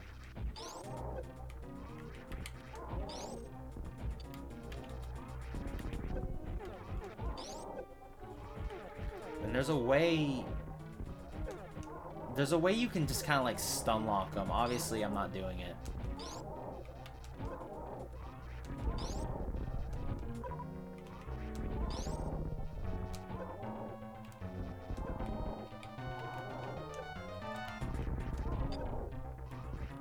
I guess we're fighting him legit. Not really though. Kind of ended before it started. He's a pretty anticlimactic fight regardless, but he's even more pathetic if you know how to stun lock him, which I kind of know, but obviously not well enough. You have to stand in a certain position. I think the problem was I wasn't crouching. I think you need to crouch.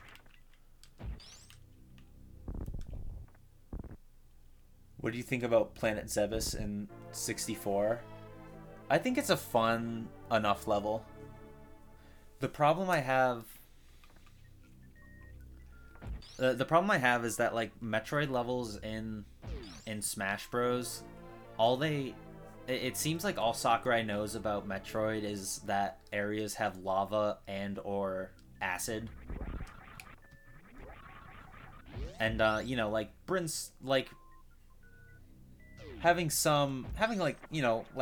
yeah, there are areas with lava and there are areas with acid in this game, but those aren't like the first things I think of.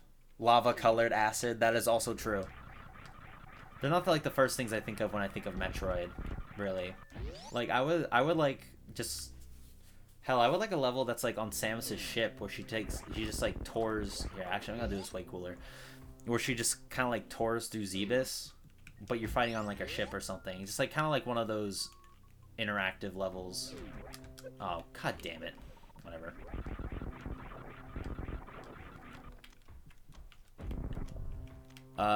Much like other franchises in Smash Bros, I think Metroid has a lot of untapped potential. MTV Cribs in a Smash stage. Exactly. That's what I want. I want Samus's Cribs.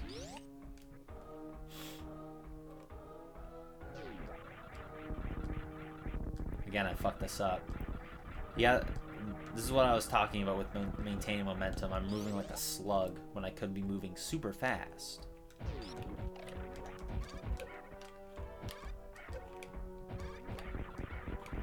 These space pirates are... It's possible to kill them without using your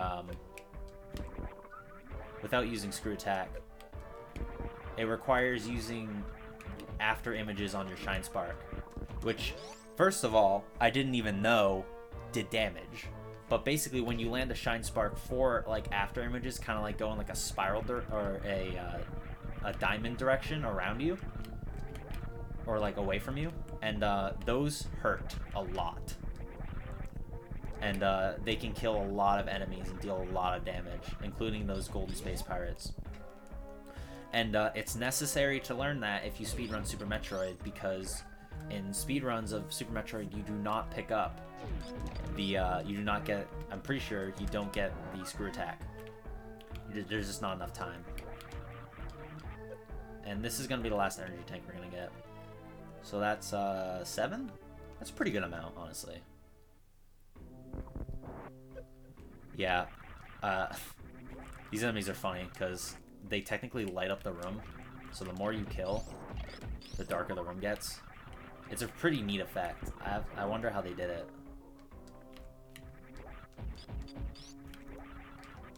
Certain things stay lit up, which is for the best, otherwise we'd be kind of fucked. I was already having a little trouble there, so it's a good thing I know this game like... I know this game like it's nothing. I say as I spent like 5 minutes in that one room trying to find out the hidden block.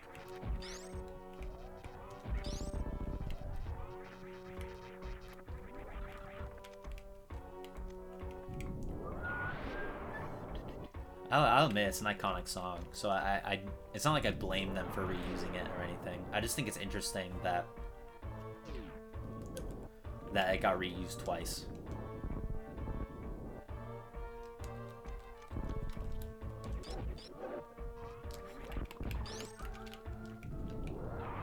That's a power bomb over there. I'm not gonna bother with it.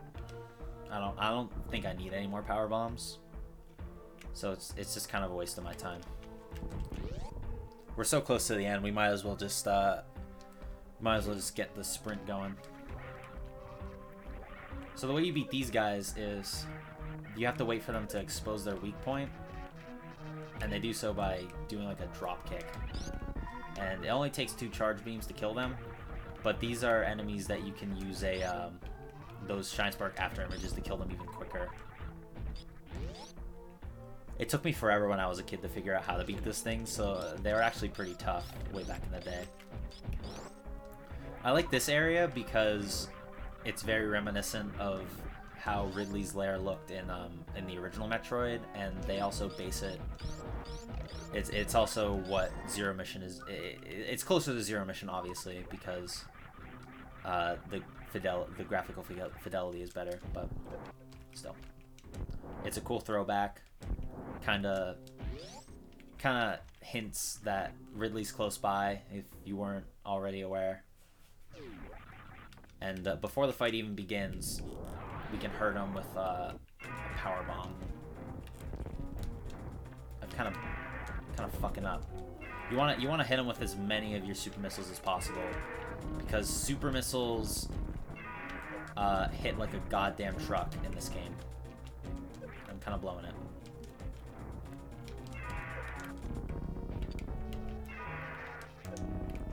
Charge beam is better, is stronger than missiles, which is why I'm not using them right now.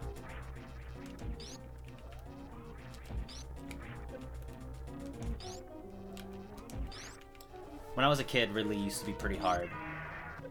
He's still definitely tough. Like, outside of Phantoon, he's the toughest boss in the game.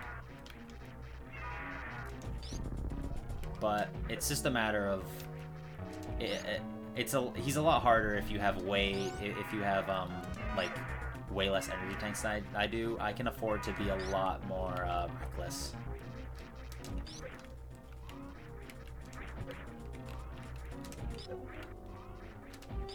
Especially since I have the reserve tanks, so I wasn't really worried.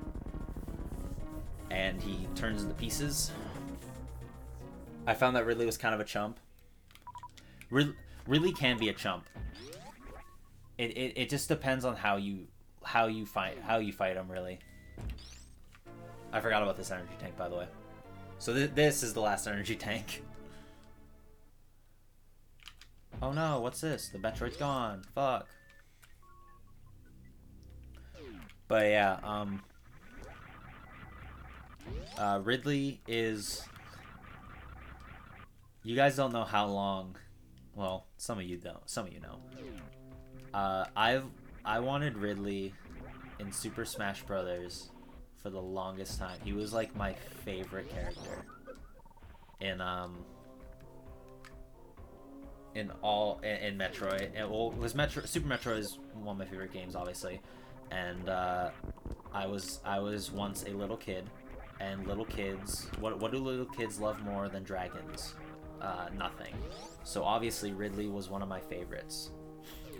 And I had to spend years of people telling me he was too big. Even Sakurai, too big, never gonna happen. I pretty much accepted it. When man, that trailer for him in Ultimate is fucking incredible.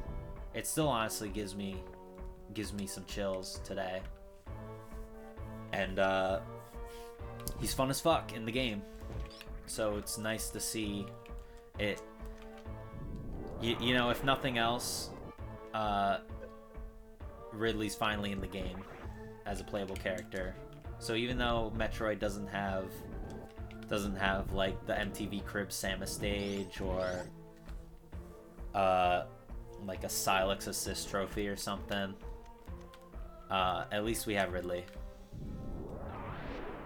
I don't really think you can ask for any more, to be honest. It's not like Metroid isn't like a super huge series. I didn't need to use a power.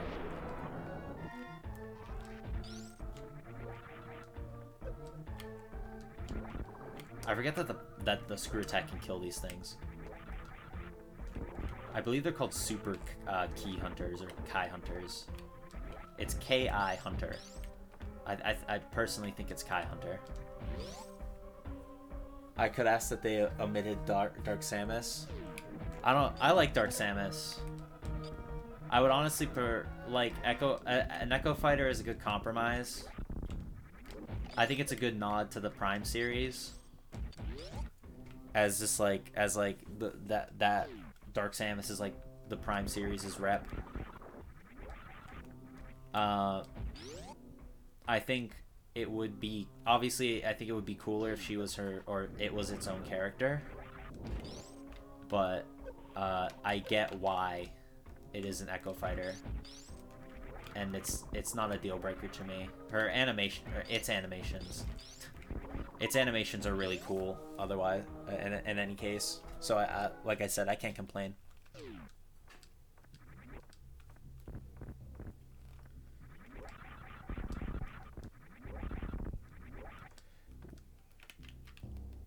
Cool animations for sure.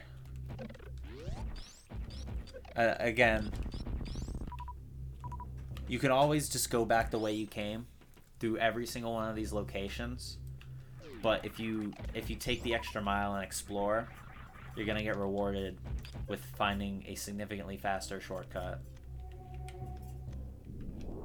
It's just really cool how like all these levels kind of wrap around each other. Oh, not all of them, but a lot of them kind of like loop in a way that's cohesive, if you'll let me use a video essay word. You kind of see it as roster padding. At this point, with how many characters Smash has, roster padding in my mind is chill. Also, it's like I think Sakurai realized that and made it so that there's an option in the menu to make sure they don't take up like their own slot, so to speak, and they're mixed in with the main the fighter that they're cribbing off of, and they don't count towards like a number, right? But yeah,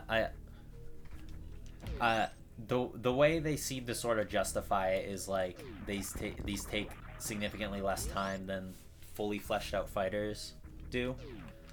But then you get into the argument of, well, why isn't Dr. Mario an Echo Fighter or whatever? He's just different enough. What constitutes an Echo Fighter? Some have different moves, or some have different animation, or do they just have different animations? Some of them have tweaked stats and stuff. It could be a lot more. It could be a lot more clearly defined than it is right now. I think I'm gonna go this way.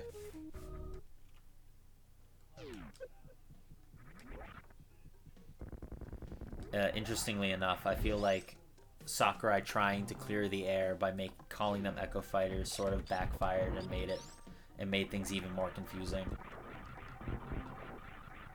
Regardless, I would honestly like more Echo Fighters. I feel like they're kind of a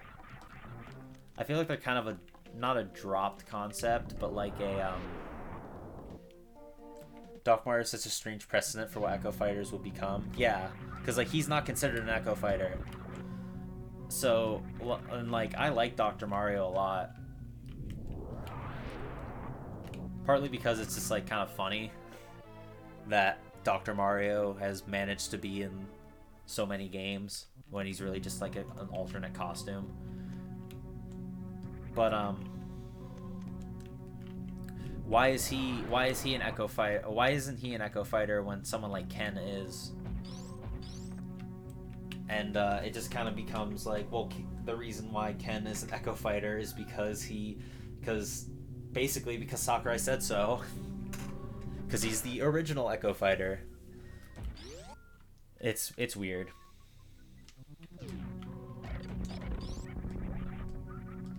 And I don't really know what else to say besides that.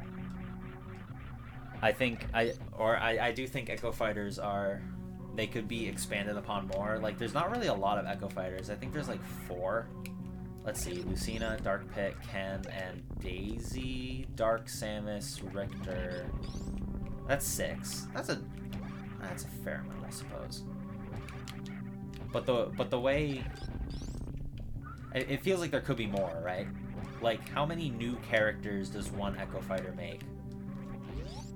Like, what if Sakurai said you were an Echo Fighter? I would have to wonder who I'm an Echo Fighter of. Who's my Echo Fighter? Or who am I an Echo Fighter of? And what makes me different from them? Am I one of those Echo Fighters where I only have different animations? Or do I have, like, slightly tweaks? Scott the Waz. Shut the fuck up. You guys suck. I don't even look like Scott the Waz. Shout out to my sister Megan. She'll hear that in like 10 seconds. She's watching the stream right now. I'm sure she's very proud at my gamer skills. Merry Christmas. I'll see you in 15. Can't imagine a stream lasting much longer. I can kind of feel my voice going.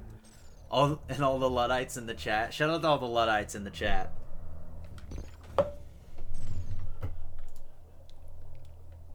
Can I get some where the fuck is this thing? Where's Ludwig Croc? Oh, whatever, fine. We'll deal with Ludwig Hypers. Get some Ludwig Hypers in the chat here for all the Luddites.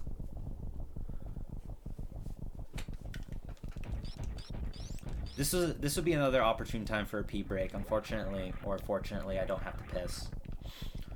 Besides, I probably wouldn't make it in time anyway. This is all I have. What emo is that? Oh, that's... Damn, Null, you got emotes? I don't have emotes. I need to stream more, obviously. For posterity's sake, I like to save in this is the last save point I usually go to. If I was reckless, I wouldn't go to it at all, but the show must go on.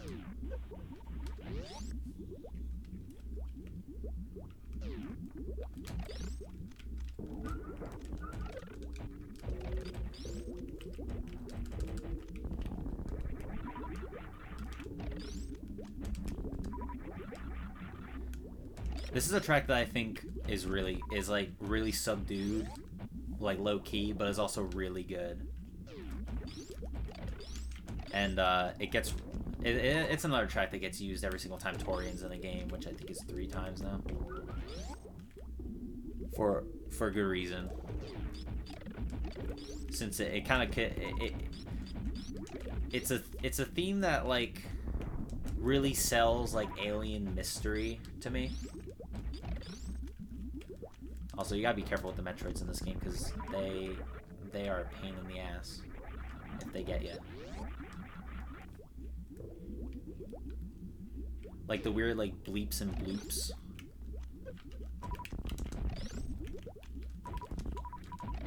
Thankfully, whenever Metroids die, they drop some good shit. You almost always recuperate your losses when you fight Metroids. And then we get to this part, and this part's really cool as well. Because you get this, like, the boss theme that you've been hearing this entire game, or, like, the boss preamble, and you're in this, like, weird area of Torian. Like, it's like, fucking covered in, like, sand or dust. There's, like, a chorizo. Just collapses into dust. So, like, something fucked happened here, and you're not sure what. Like, everything's got, like, the life drained out of it. and then you see one of these like hopper enemies that you couldn't kill before. You cannot kill these things. What the fuck is that? And you're like, oh my god!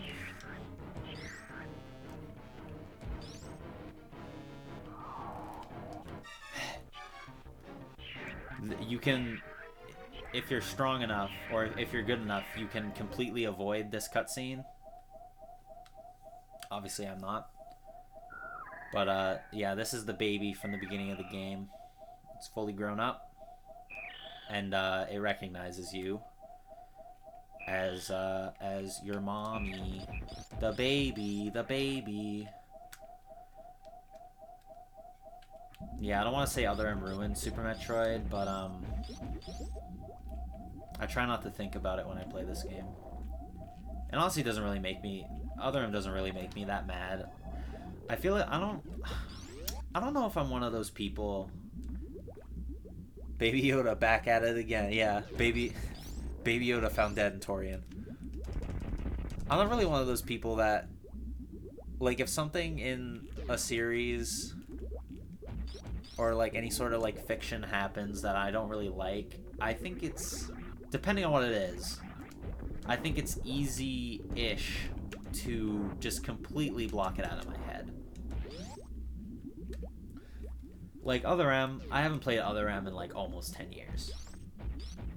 So I can say with confidence that I almost never think about it. Now this, there's a way to get past this, and I have no clue what it is. So unfortunately, I'm gonna have to fucking waste all my missiles and do a walk of shame back.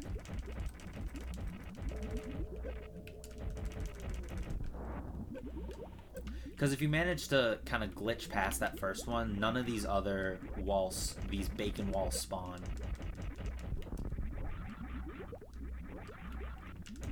And they never respawn afterwards. Power bombs don't break that glass, right? Yeah, that's tempered glass.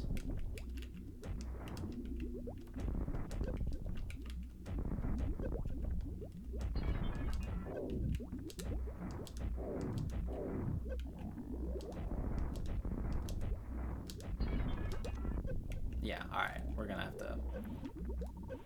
That's a bummer, but...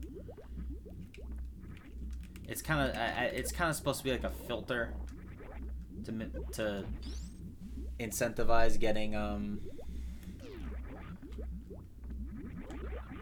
more upgrades.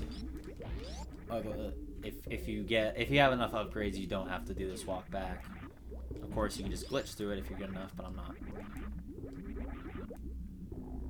I wish Samus would... Ben, shut up.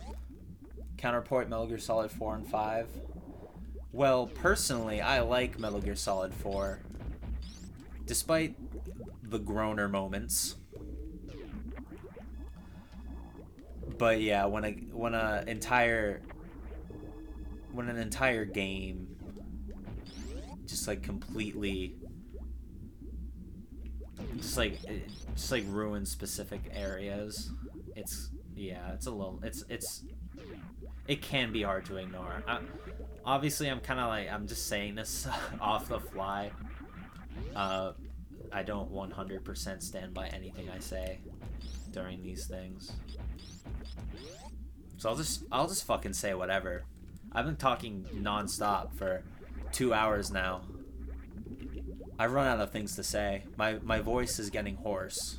I can feel it.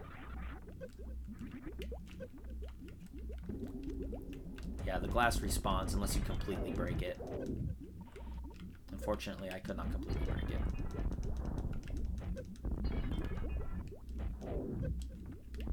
And super missiles do not respawn, so that was a mistake.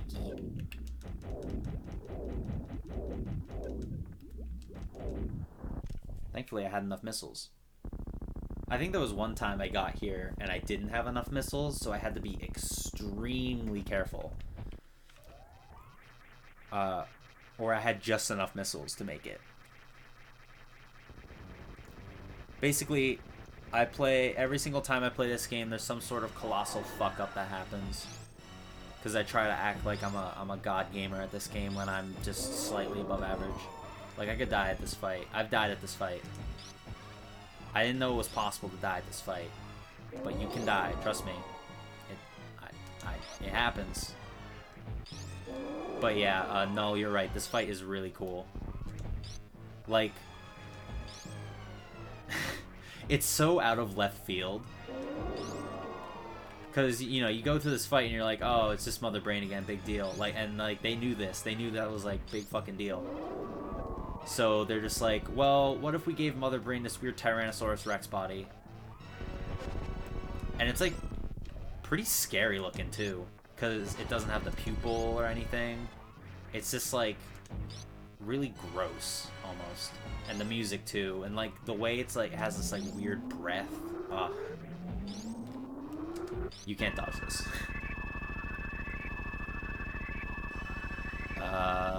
Yes, okay. Pick it up. Can't move, can't move. There is a way to actually move during this part, but it doesn't really do anything. It reminds me of Robot Chicken. Well, shit, man. That's not intimidating. Robot Chicken isn't scary. Actually, when I was a kid, when I first saw the opening, it kind of scared me a bit. The prismatic beam. Yeah, the prismatic beam's really cool. And the way it just kind of like charges it up. If you have enough energy tanks, it does it a couple of times. So like after the first one, you really feel like super helpless against it. Because it just has this like weird like, and there's nothing you can do besides just like shoot it in vain. And then the baby comes in and saves your ass. Coming in the clutch.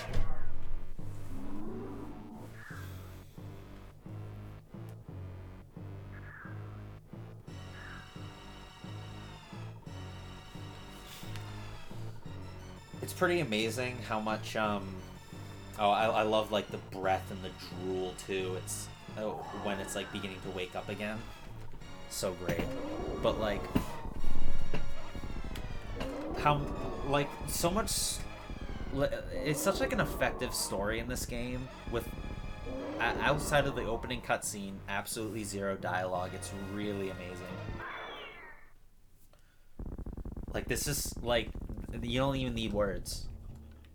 Just the song choice alone is enough to like convey what the fuck is happening here, and then you just fucking rip through this thing with presumably the same attack that just fucked you up. And the way it just like screams in pain. Before it was like you were hurting it, but you weren't hurting it bad. This time this hurts like hell. You can tell. And just fucking rips through it. The Hyper Beam is so sick. What are the limits of the Metroid transfer power? That's a good question. I don't know if that's ever fully explored. Save the animals. Should I save the animals? I don't know if I should save the animals. I'm en route to get a PB. If I save the animals, I might just get that. I might just lose.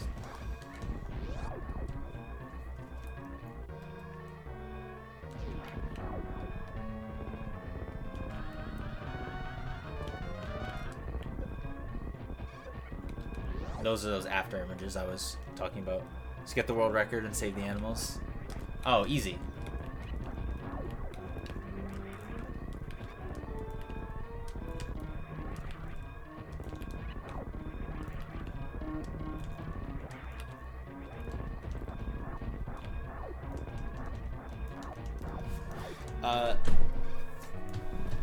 So I don't know what it is about the baby Metroid like dying over you, giving you this like giving you the hyper beam, but and the headcanon I just made up is that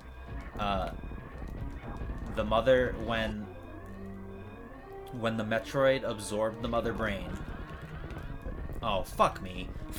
When the Super Metroid, if you will, absorbed the mother brain, it managed to like absorb that rainbow beam power, and when it died, like the energy or the dust of the Metroid scattered over Samus's power suit, which is known to, you know, it's modular. Did Other M ever explain that? The opening cutscene is like a recreation of that fight, but it doesn't really. I don't think it explains it outside of the Metroid gave me powers. The baby.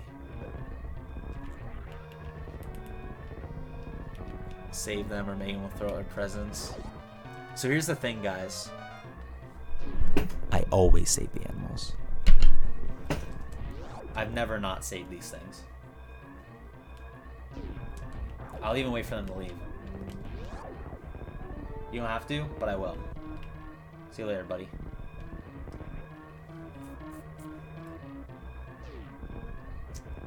I always save the animals, no.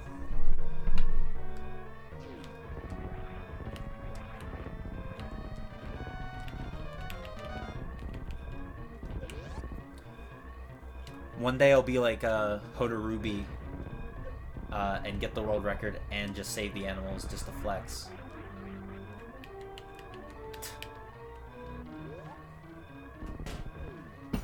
And there we go. It's not very cash money of me. No, not really, but it's Joe.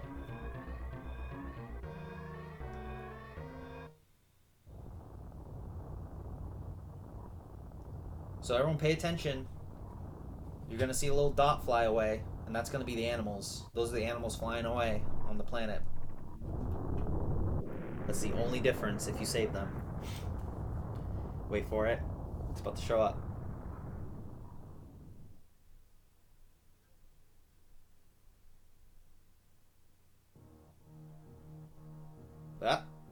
Wait. There it is. Did you see it? Super Mario, Super Metroid. What's next? Super Adventure Island 2. No, actually, I don't think I'm gonna stream that.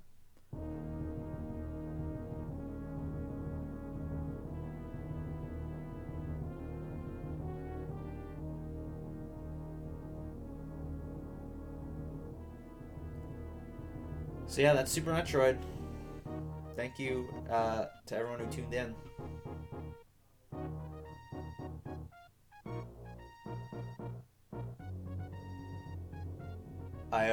I always the absurd psychic and devastating powers of a video game character in a speedrun. Xavier, you accidentally awarded there. I think I figured. I think I know what you're saying though. Oh, always love. Yeah, I figured. But thank you for clarifying. Yeah, that's Super Metroid. This is my favorite game ever made. It's partly nostalgia, I think. This was one of the first games I ever remember playing. Like, I have very vivid memories of fighting the Spore Spawn, or watching like my mom or my brother fight the Spore Spawn. Which is funny because I never fight that guy anymore because I just skip him. But yeah.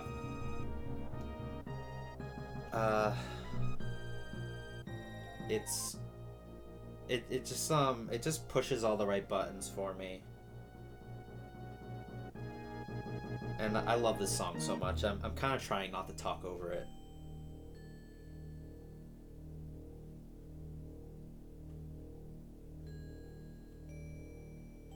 Shoutouts to Tsutomu Kaneshige. Yeah, shoutouts to him.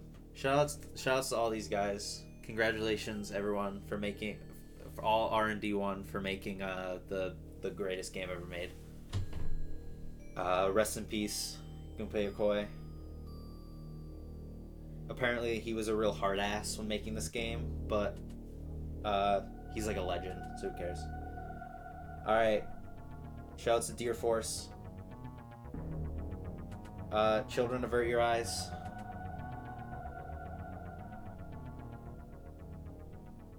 Alright, pretty cool, huh? Alright, that's enough.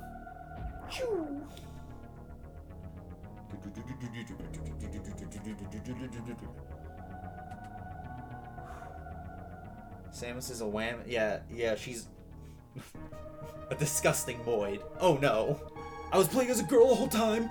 What the heck? 45%. That's a failing grade, everyone.